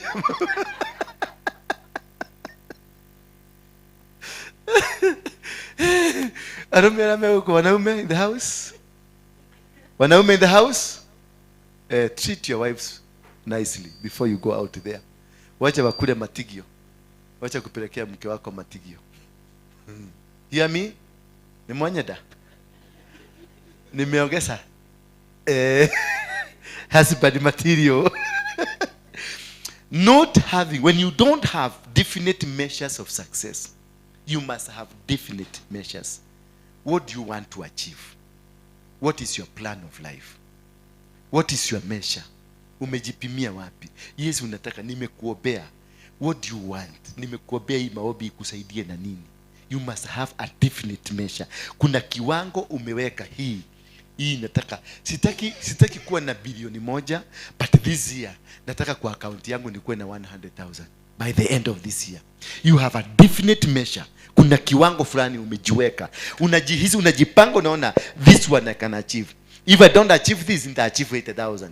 Na ukiona umefika hiyo by the end of the year, the next year utaenda 1 million, because you know how to plan yourself, you know how to characterize yourself, reorganize and set yourself into a position of ascending. Lakini ukiona unataka 10 million na hapa hauna definite plan venye unataka upande the radar, huwezi kupanda kutoka juu, unapanda kutoka chini ukienda juu pole pole pole pole. That is when you have definite measures of how do you want, what is your plan, what is your manifesto of becoming rich, what is your idea, because for you to be rich there must be an idea behind the riches. You can't just be rich, you must have an idea, you must have a program that this is the roadmap ambao nitaitumia to go where I'm supposed to go, and that one you will make it. And the number 4, when you have a negative mindset, it brings stagnation. Negative mindset. Kuona mgeni amekuja kwa kanisa hii, amepatiwa ka role ka kufanya hapa, unaanza kuona ni kama amekuja kuchukua hiyo position yako. Mtu amekuja mpya, ameandikwa kwa kampuni fulani, badala ya msaidiane na yeye unaanza kumpiga ndio asiachieve. When you have a negative mindset, you will never succeed, you will stagnate. Sasa hao ndio wanakuja unasikia akisema wako nako hodero to hodagero, because their mindset is always negative. They don't have anything that is for the plan of this. Na mimi nikijua mtu kama huyo, nisikie tu kwa fununu anasema yeye ni kutumia ametumio, huyo mtu unamweka chini pole pole kama chuma moto. Pole pole tu unashika hivi na kitu kigunia unaweka chini. Sasa unamwacha wapi? Unamwambia huroka nederoka. Na unakanyaga. Na usirudi hapo nyuma, kwa sababu huyo ndiye atakuchibia. That is a snake. Huyo ndiye atakuchibia simu.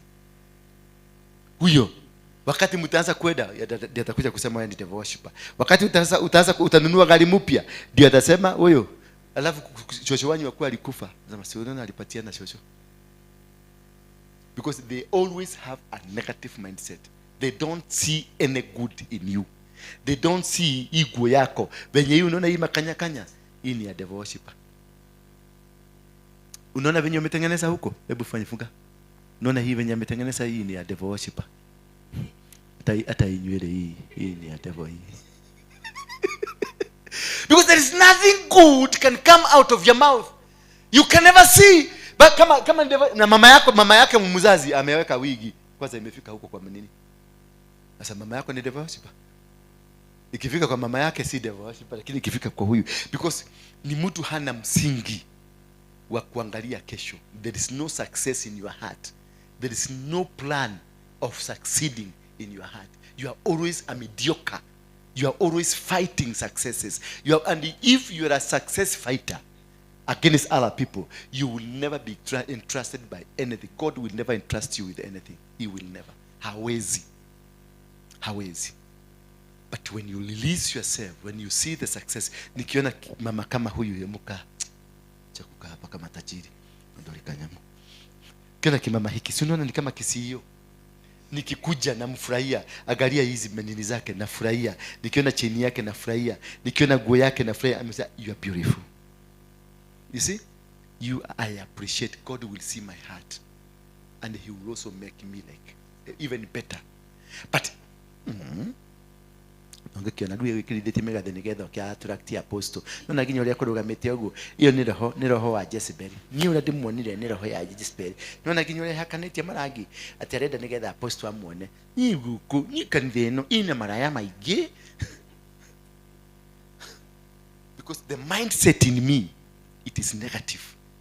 I don't see the blessing because I am supposed to see her. Nikiona any small development in her, I'm supposed to encourage, kumwambia you beautiful. Akisikia you are beautiful, umejenga hati yake. Maana kuna huyu hata labda last time kuambia you are beautiful ilikuwa nini? Ongea tu ukweli. Na nani? Wacha na Mukami. Mtu kama mimi. Mukami, umemwambia ni you are beautiful? Kwani wewe ni wa grupu gani?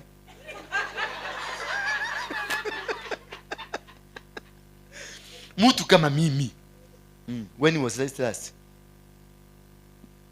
Yesterday. Thank you. So huyu alimtakia mazuri. Wereka kwero beautiful. Nyore wero, wena miaka taigana. Mege. You see, sasa nikikuja nikutane na huyu mama, niseme you are beautiful. Nimemuua ama nimemfufua? Nimemuinua. Thank you. Toheni aha ndwire gakwero.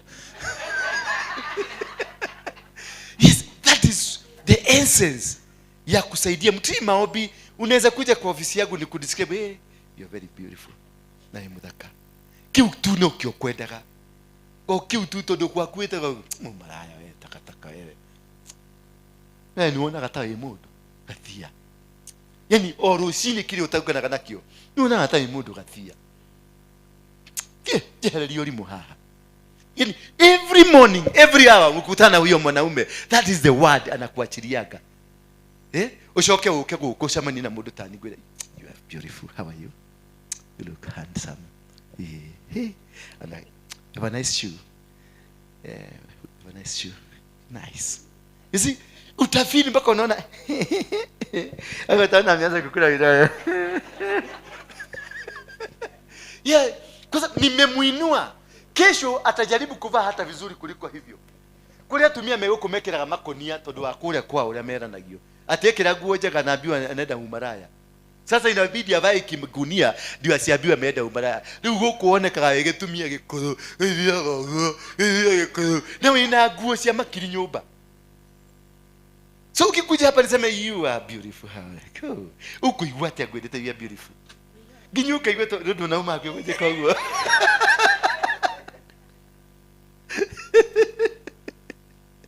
Sivyo na amefanya hivi. Sasa ametetemeka. Hakuna mtu umuuliza huyu ako na miaka 20 ajabiwa hivyo. At least nipatie kitu. And that is what having a good mindset, having a positive idea kwa huyo mtu mwambie. Na nikikwambia you are beautiful, sikwambie nimekutaka. Asha ndenda gugukiria rundu gathondeke ru ninge no agia na muci wa kuhuruka. Wakwira go beauty atirega rucio ningi ugoka ugurite kayoga ati nigetha ngwere. Sitakujua. Tapatiana wakidana ni wakunywe. Baka unainenea in the mighty name of Jesus Christ. Hallelujah. We yogurt. Mtumishi akikukunywa. Umunene kwa tubo. I am the only one for him.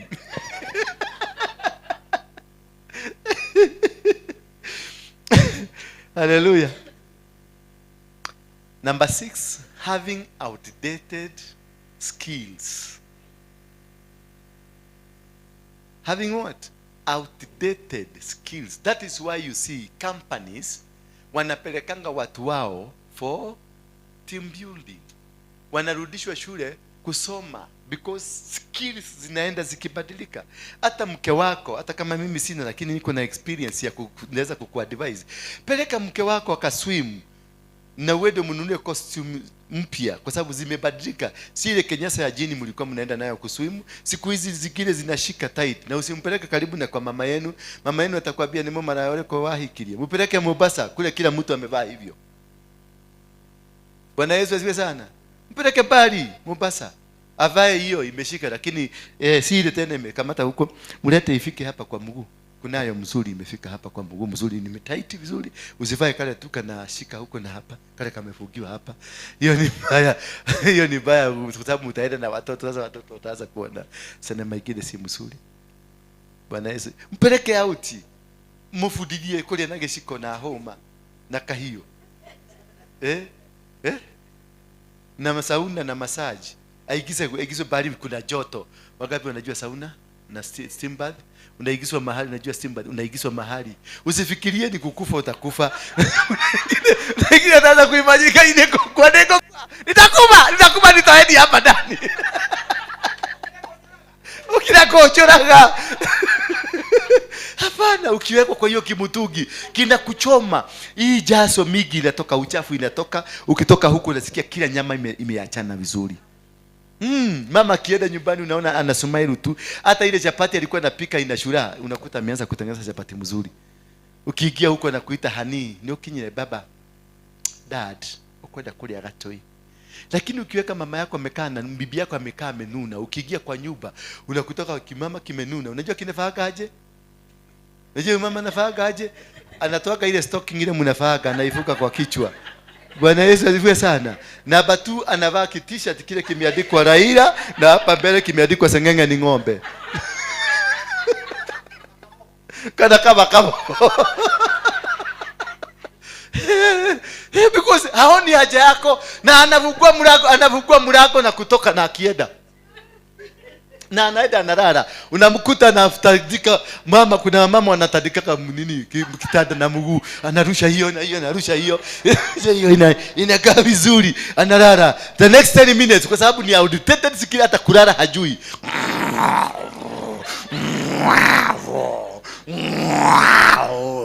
Paka unasikia manyau, nazo manyau zikiwa kwenye ile time yao, nazo zinalia na bibi yako ni kungorota ngoroteri ukiutagienda kijo hadi kwa magiteine. Ndoni outdated skills of even sleeping. Kuna style ya kulala mami, sio kulala tu unakuta na hajaoga meno ya brush, ugali bado iko kwa au unamkuta usiku akameta na ndio adege matihika mno kanya mwaka wakiata wakashoka na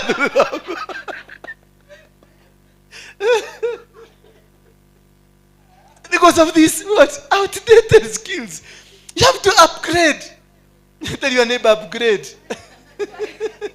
Kama yeye ni mwanaume sio ile ya zamani, tafuta tu skills. Na mdhulio kanataka skill care, wacha kumwambia ulifundishwa wapi. Bwana Yesu asifiwe sana. So even in company, even in this church, that is why juzi niliambia Magi waende wakae chini wanitengenezee a new what? A new structure. Because tumetembea barabara mrefu na hiyo ingine. Sasa hiyo imezeeka. Sasa tukuje na timu ingine iko na mindset mpya.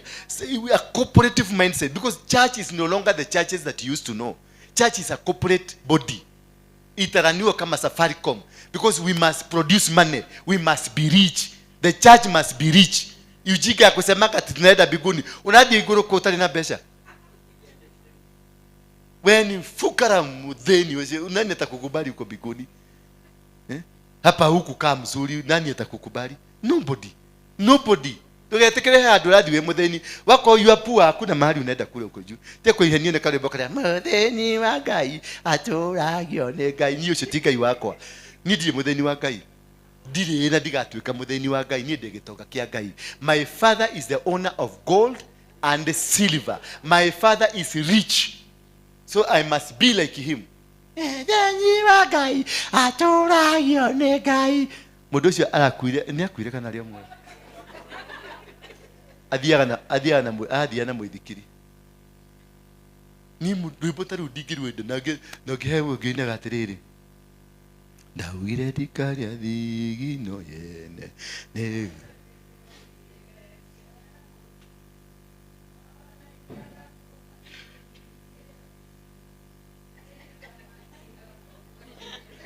Kwenda kabisa. Siana siakono kinyadesi tegele kedo. Hapana. The Bible says rich otoga ni uria ukariyo ni tushukuru twaku. atenya igera kamaji yakejo ucio wana mungikaga ini gwita guko ini mutikananite mundu tocio guko. A wise man leaves inheritance for his children. That's the Bible. And his children. That's a wise man.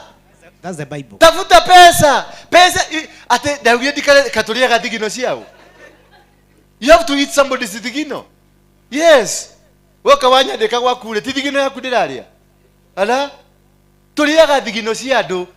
Alia nyama utawira wokore wao wanafanya kazi hapa na wapatia katudo. Wanakulaga jasho yangu. Unaona hivyo nimesweat? Ni jasho yangu. Si mtatoa. Sasa leo zinajua si mtatoa migi. Yes.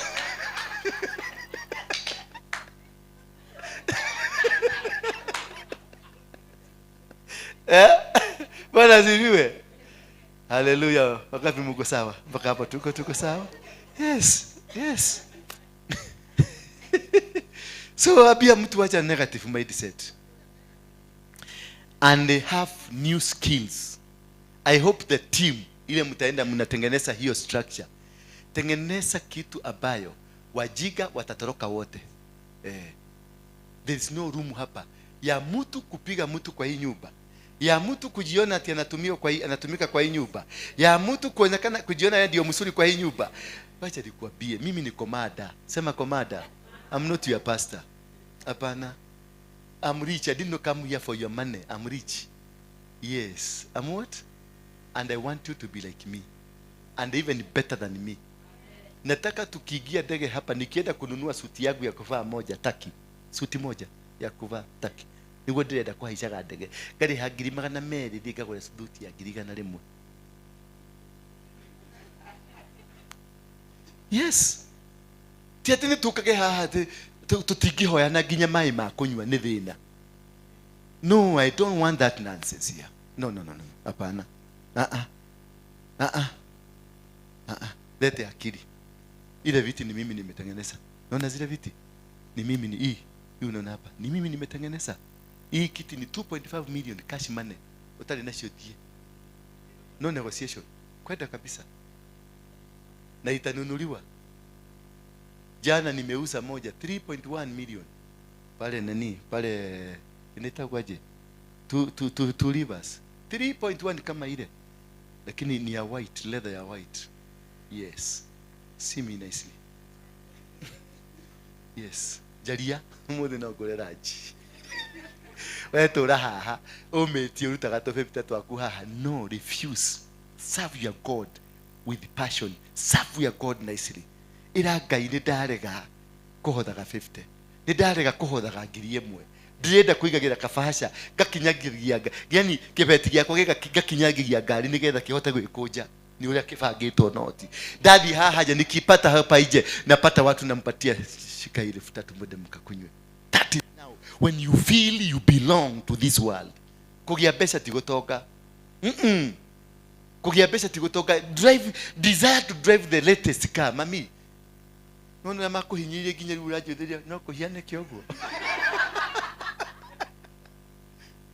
No kuhiane kiogo kweli. Yes. My mother aradire America ena miaka 85. 85 years my mother. Arathirwo ena miaka 35 ni agathire Ruraya. Nini ndirathire Ruraya ndiramutora ki? No ni arakinyire ki? Agicoka githia kiandikwo maid Ruraya. No maid ni mbeca nyingi muno. Yes, akaandikwa maid, akaletwa vitoto 22 anakaa nyumbani. Kwa sababu kule hakuna mtu ako na time yako. Unaachwa hapo na mtoto wako anakuambia fridge ndio ile, chakula ndio pale, ukisikia njaa uende finya hii ukule. Sasa mama yangu kwa sababu wale wako busy aliletwa vitoto. Parawa alikuwa analipo $10. Tani ngapi? Vitoto 20, $10. Parawa hiyo ni 200 times 8 hours. Huyo mama ni tajiri si tajiri? Nilimprofesaia nikamwambia mami ni utoga. Hakutajirika, alikuwa na pesa, alitupeleka shule. Sisi ni watoto 20 kwa familia yetu. We are 20. Na yule mwenye hakusoma vizuri alifika form 4. Mama alijikakamua. Kwa hivyo hana ile maisha ya kuvaa, lakini nimemjengea a 3 bedroom house. Wale walienda nyumbani waliona. Simuliona? si story na wapatiaga, mlienda 3 bedroom house. Akiwa msee hivyo nikamwambia onio wika miakeo wikrali utakaa kwa nyumba ya mawe. Yes, nikamwekea mkeka kwa bedroom yake mzuri, anakanyagaga hivi anauza, si tugeuza tununue ng'ombe. Namwambia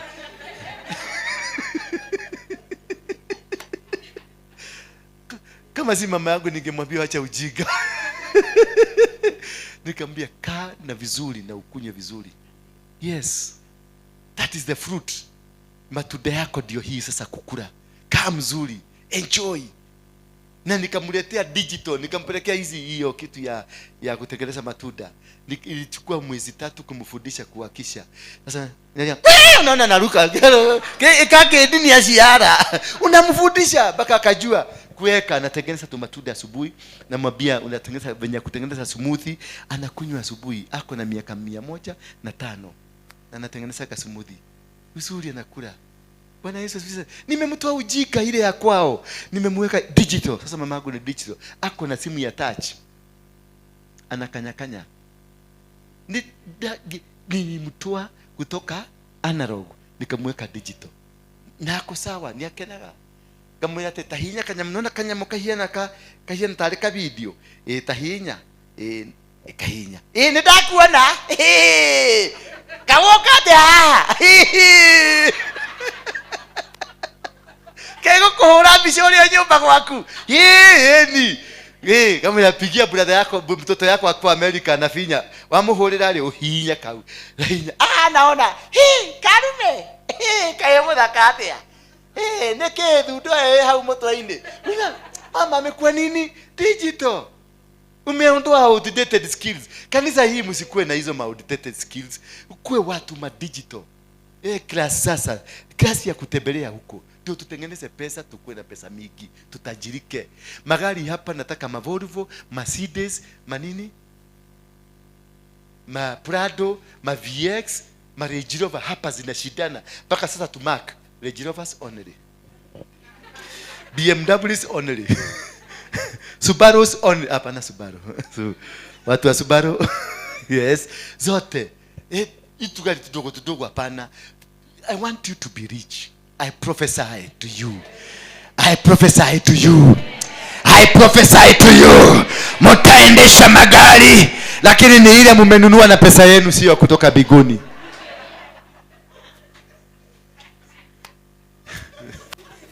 Yes. Tete prophesy.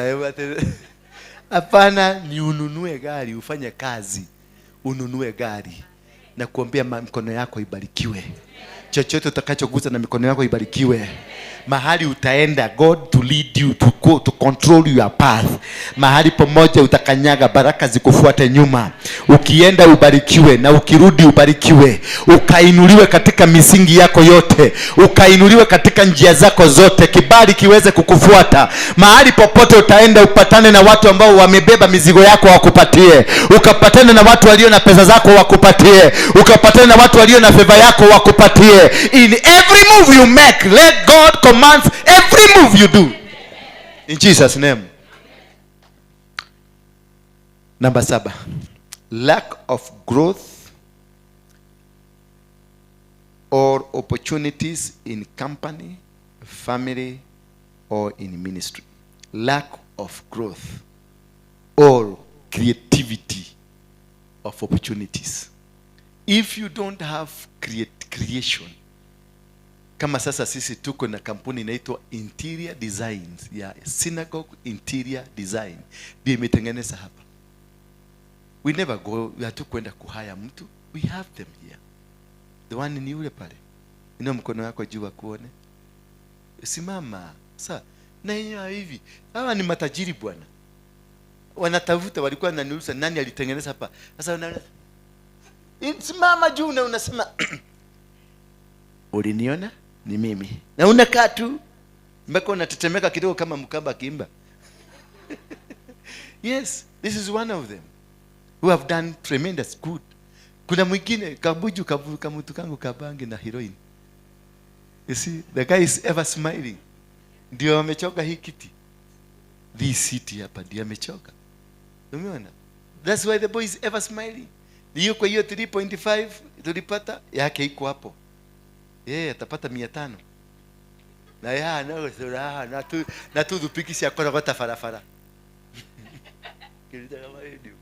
No. Change your life.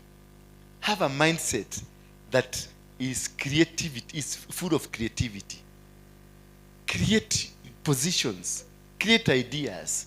You just don't live hivyo tu unaamuka yani mpaka dunia imechoka na wewe.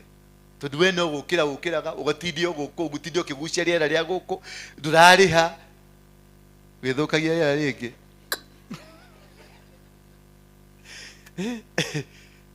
Haleluya. Wangapi wamekasirika na mimi? Inua mkono wako juu. Leo naona mmenikasirikia. Wangapi wamefurahishwa na mimi? Wewe hujakasirika na hujafurahishwa. Na mbona unyi mkono yako? Kwani uko na gidhito hapa? Bwana Yesu asifiwe sana. Simubarikiwe sana. Yes, thank you. God bless you. In the book of Deuteronomy, let me teach you a little bit on how you come out of stagnation. Just one verse. The book of Deuteronomy chapter 1, verse 6 to 8. The Lord our God said,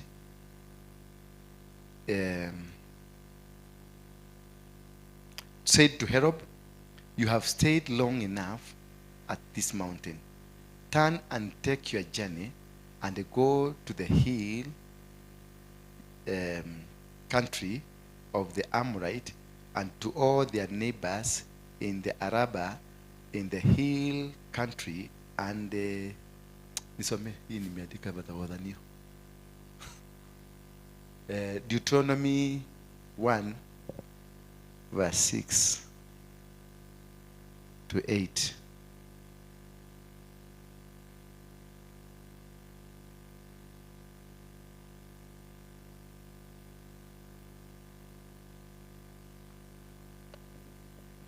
Hallelujah. Deuteronomy 1 verse 6 to 8 inasema 6 to 8 inasema, the Lord our God said to us in Horeb, you have stayed long enough at this mountain. Simama hivyo. The Lord has said to us, you have stayed long enough in your stupidity, in your ujika. You have stayed long enough. Kulia tu no thina. Kulia long enough. Go kaumate. Now turn and take your journey. Turn and take your journey. And go to the hill country of the Amorites. Go to that other side of the hillside of the Amorites. And to all their neighbors. And even their neighbors. In the Araba. In the Araba. In the hill country and in the lowland. Mm-hmm. In the Negev. Mm-hmm. And by the sea coast. Mm-hmm. And the land of the Canaanites. Mm-hmm. And Lebanon. Mm-hmm. As far as the great river. Mm-hmm. The river Euphrates. Mm-hmm. Behold, I have set before you. Behold, I have set the land before you. Go in and take possession of the land. Yes. Which the Lord showed to your father. Behold, I have set the land before you. Go and take possession. Nenda ukamate. Nenda kwa Wamori. Nenda kwa uko Negrebu. Nenda ukamate. Don't sit here. Nenda kukaa kwa mulima. Ate wikarete wa aha. Ate mwadhani ni waroka. Ate onakoreo gwore. Mwadhani aliogete ine kwenda uko. Toka. Ansa kuenda. Sasa safari uende. Nenda upande huo kwa mulima. Kwa Waamori, the Amorite, their side. Go to the hills. Go to the lowland. Go to wherever you want to go. Behold, I have set land. Go and occupy. Ogwo, umasikini ni nini? Umasikini ni nini? Ni ujika. Kumekaa mahali pamoja ati mwadhani no ajalile waekoda lali yale move to another place, he will talk.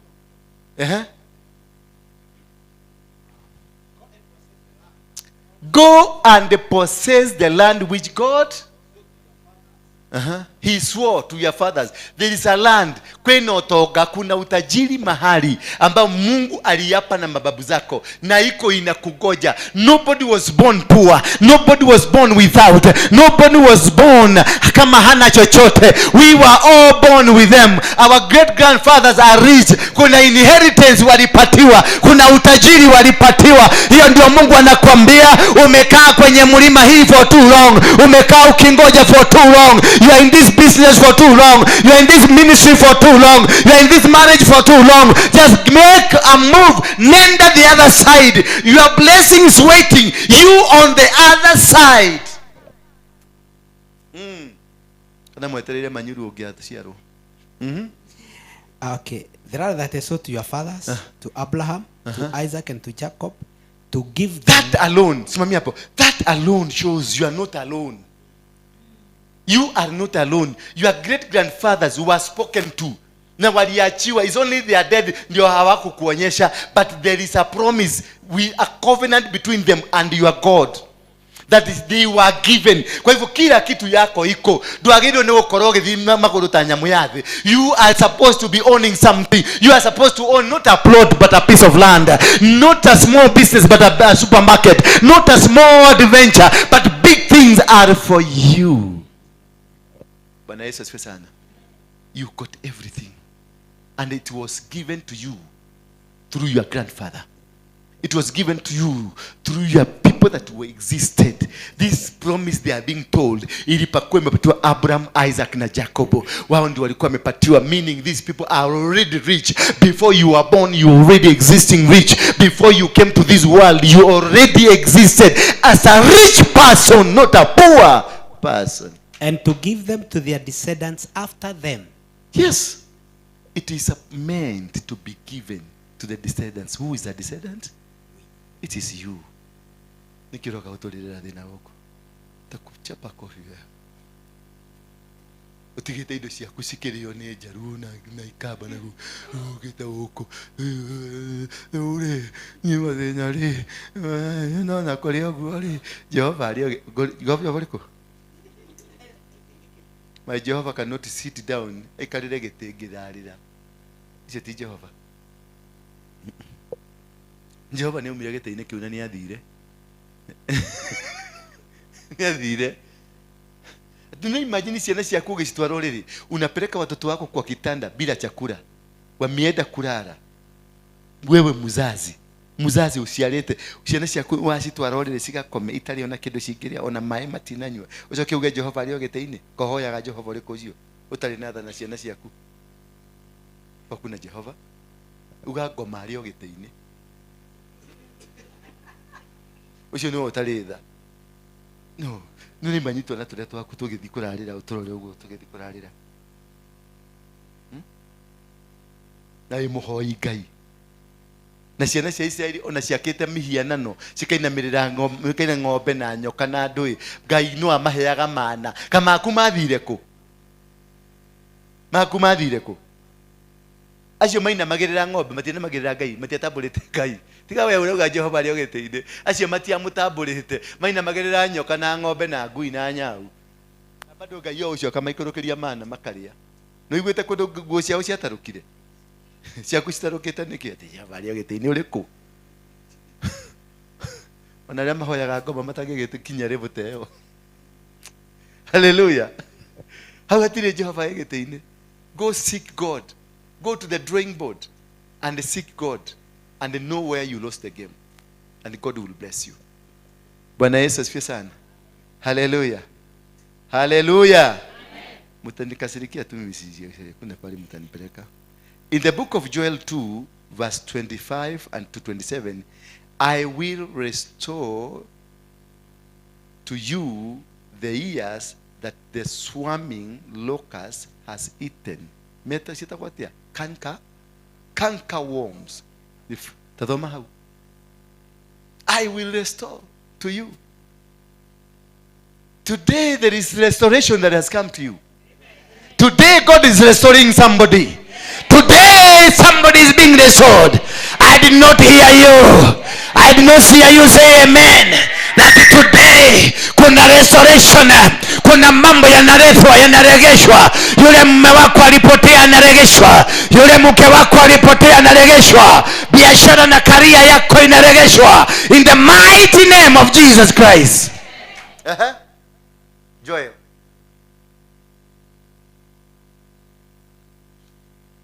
Joel 2 verse 25-27.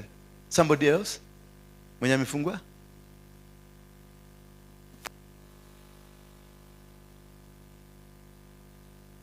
Mehangi.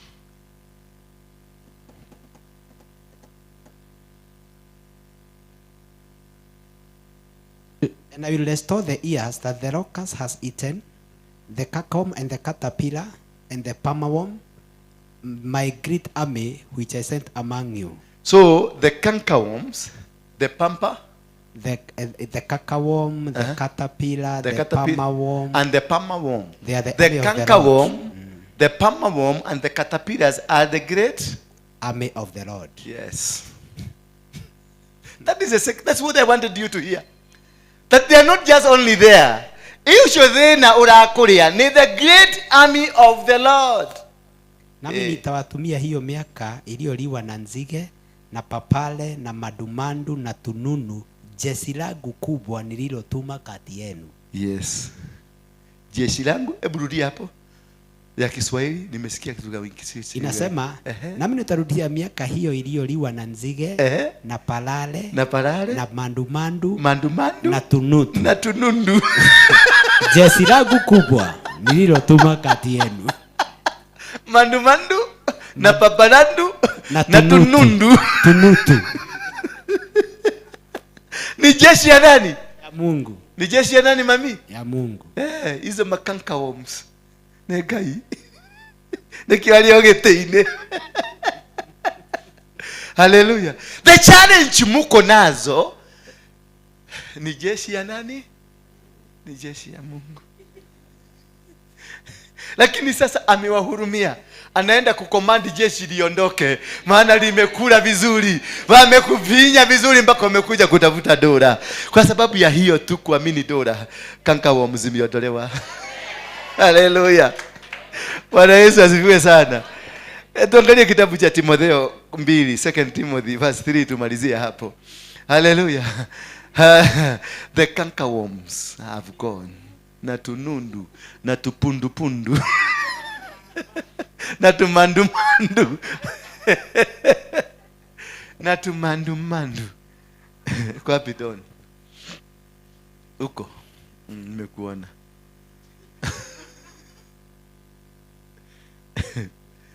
Ndio kuna watu wezi kuambiwa simame sana. 2 Timothy 3 verse 1. 2 Timothy 3 verse 1. We shall read 3 verses kwa sababu ina. Hallelujah.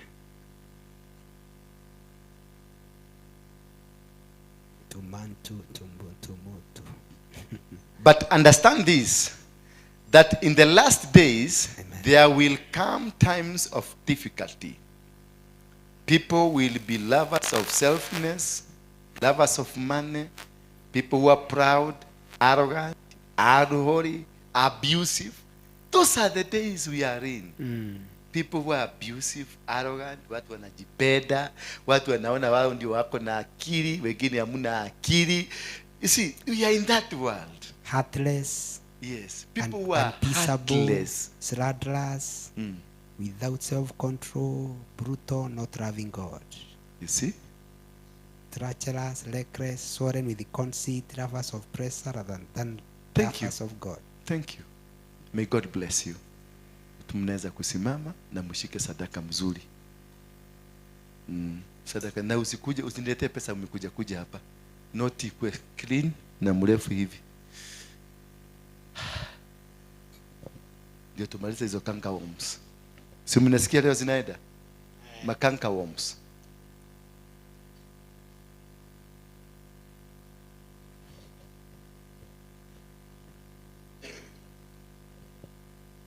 Leteni tu hapa. Leteni mwekelee hapa kwenye madhabahu. I'm sure you are blessed. Amen. Umebarikiwa. In the mighty name of Jesus Christ.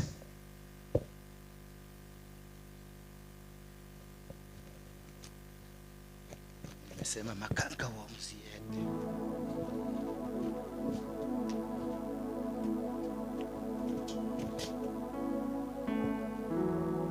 Nimesema mulete hapa mbele, tafadhali leteni hapa mbele.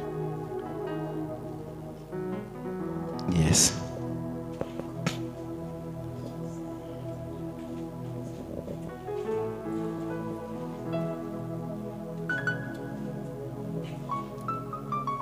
Taburukia noti yangu.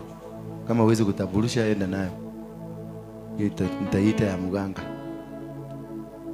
Yes. Watu wamezoea kuweka, anaweka noti na anaangalia kado asiione venye amekuja. Hivyo ndivyo maisha yako imekujwa. Taburukia maisha mako. Ndio karutera bagai. Makanga wangu toka.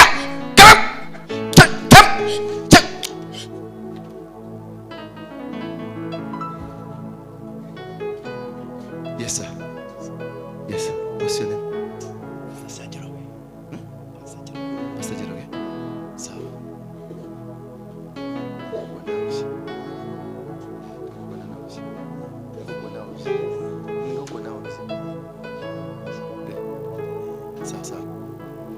Yes.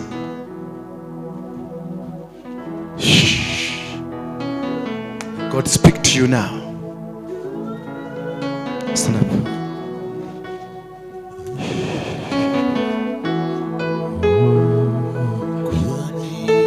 Toka hapo. Unaenda huko. Mlete huko.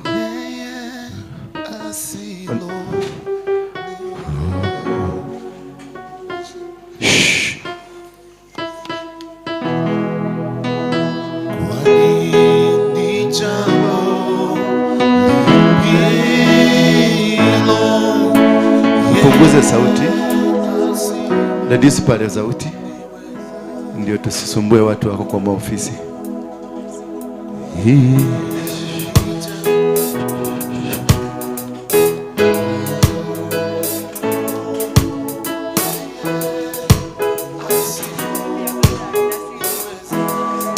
Kuja tu na hiyo trosa yako.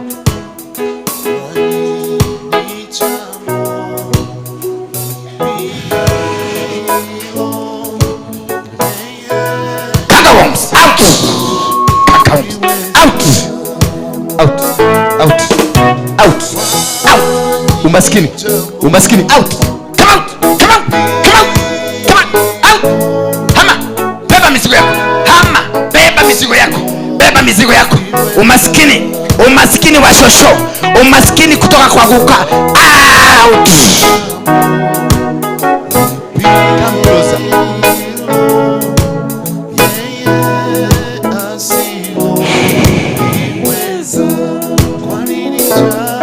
Beba mizigo yako. Beba maskini.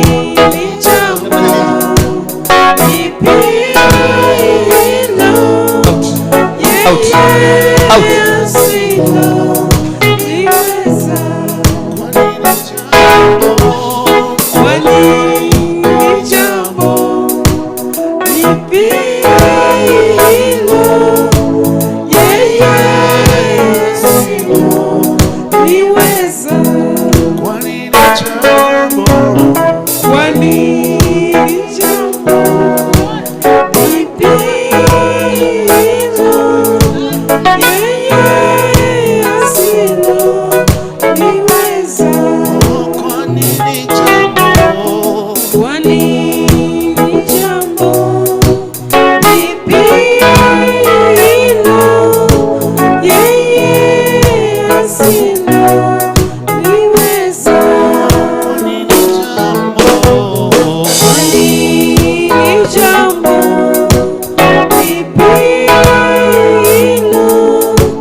Nasema mkaribie hapa, mtu asinifuate kule. Hakuna mtu nitaongea naye hapa, tumaliziane hapa. What are you doing there? Sikuji huko, ukuje hapa.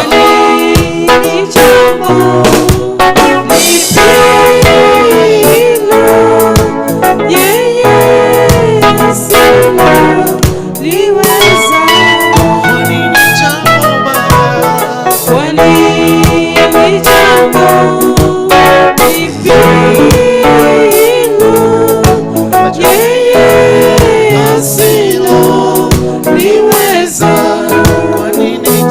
wapange laini hivi. Wapange hapa. Wapange laini hivi. Laini hivi. Waniangalie.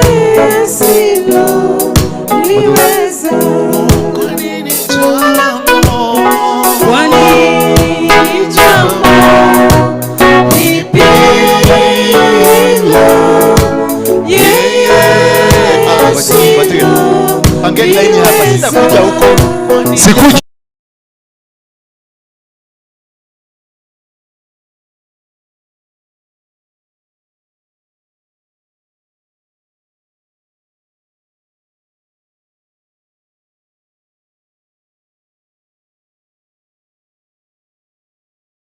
Ondoa hizo viti.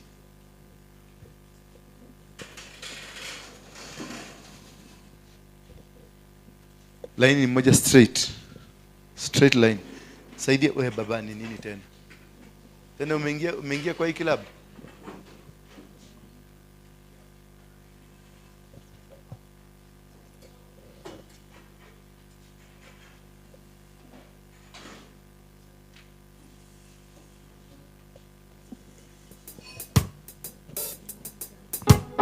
One line only.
Karibuni hapa.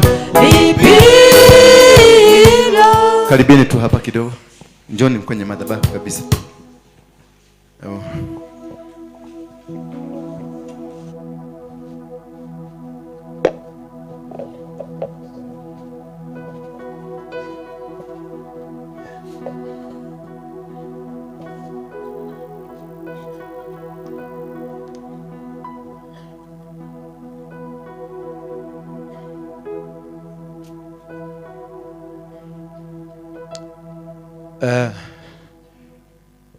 Jinsi tumefundishwa leo.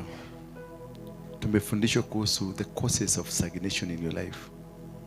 Natumai kila mtu hapa amejiona what caused your stagnation. Na venye tumesoma yote is not very spiritual. It is about all of you. Mindset is not spiritual. Is it spiritual? It is all about you. I want to anoint you today. I separate you from that system that is caused to make you suffer. It is a system that is imetengenezwa katika maisha yako.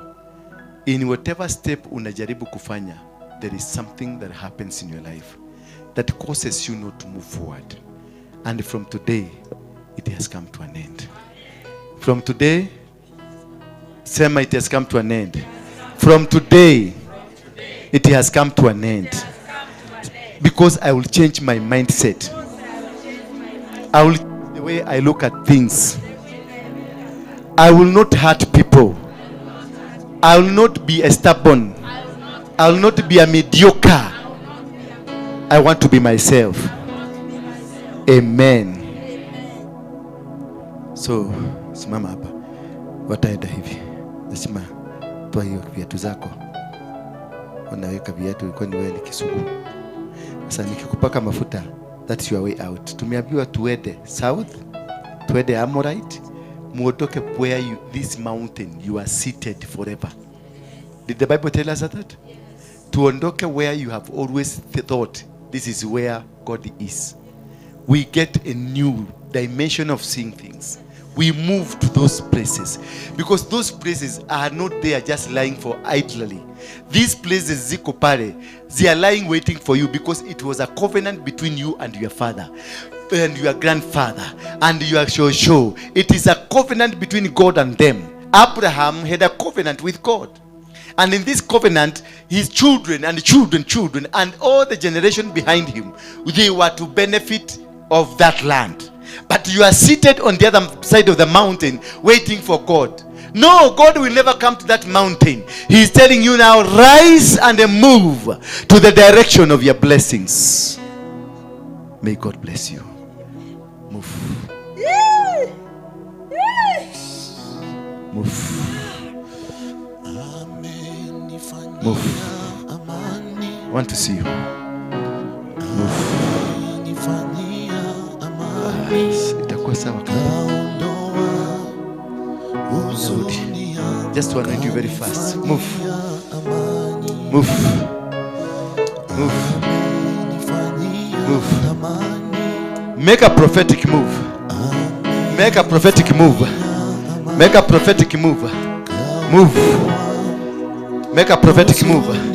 Do not stagnate. Make a prophetic move. Make a prophetic move. Move. Move. Move. Push it. Move. Move. Make a prophetic move. A prophetic move. Prophetic move. You are no longer stagnated from today. The cankerworms zote zimeondolewa. Zile ambazo zimekula tugunyo tutabi, ambazo zimekula vitu zako, ambazo zilikula huduma yako.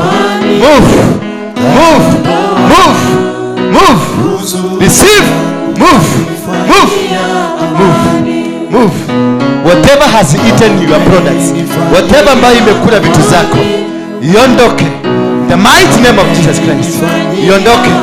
Walioiba vitu zako, walioiba vitu zako, wakanyaganywe, urudishiwe. Promise yako, I want to see you.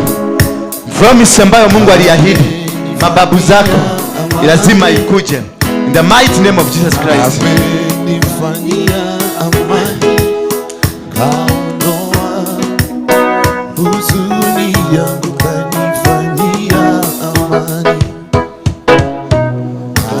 Cankerworms.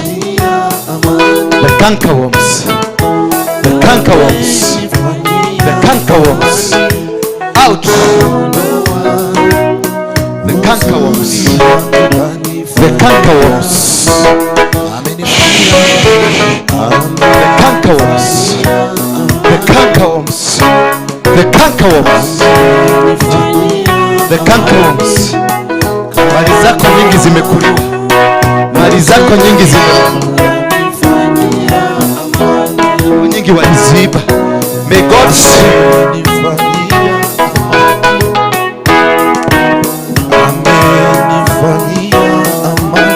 the cankles, the cankles, the cankamos. May God set you free. May God set you free. Out, out, out, out. I command every spirit of witchcraft, every spirit of poverty to come out of you. In the mighty name of Jesus. In the mighty name of Jesus. Out.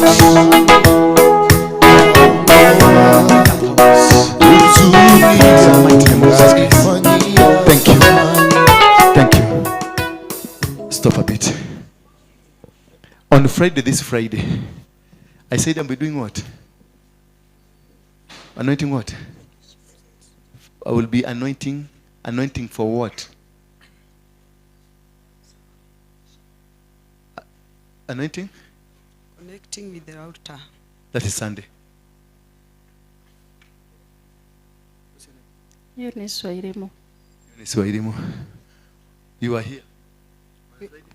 For liberation. No idea. No idea. On Friday? Yeah? Career. On Friday night, I'll be releasing a special anointing for your career, for your business, for your marriage, for everything that you've always wanted to have. God told me to release it on Friday. On Sunday, what you've seen is a preparation towards those 2 great days in your life. On Sunday, mutarete sacrifice ya kujishikanisha na madhabahu, and your life will never be the same again. So on Friday, Kesha night, I'm expecting you by 8, because I'll do it by 10. Takuwa nimemaliza na nimeenda jumbani. Bwana Yesu asifiwe sana. So this is not a mean thing. It is special. Ambia mwenzako it's special. Special for my life. Special for my children. Special for my family. Special for my career. Special for my future. Life will never be the same again. God bless you as you go home.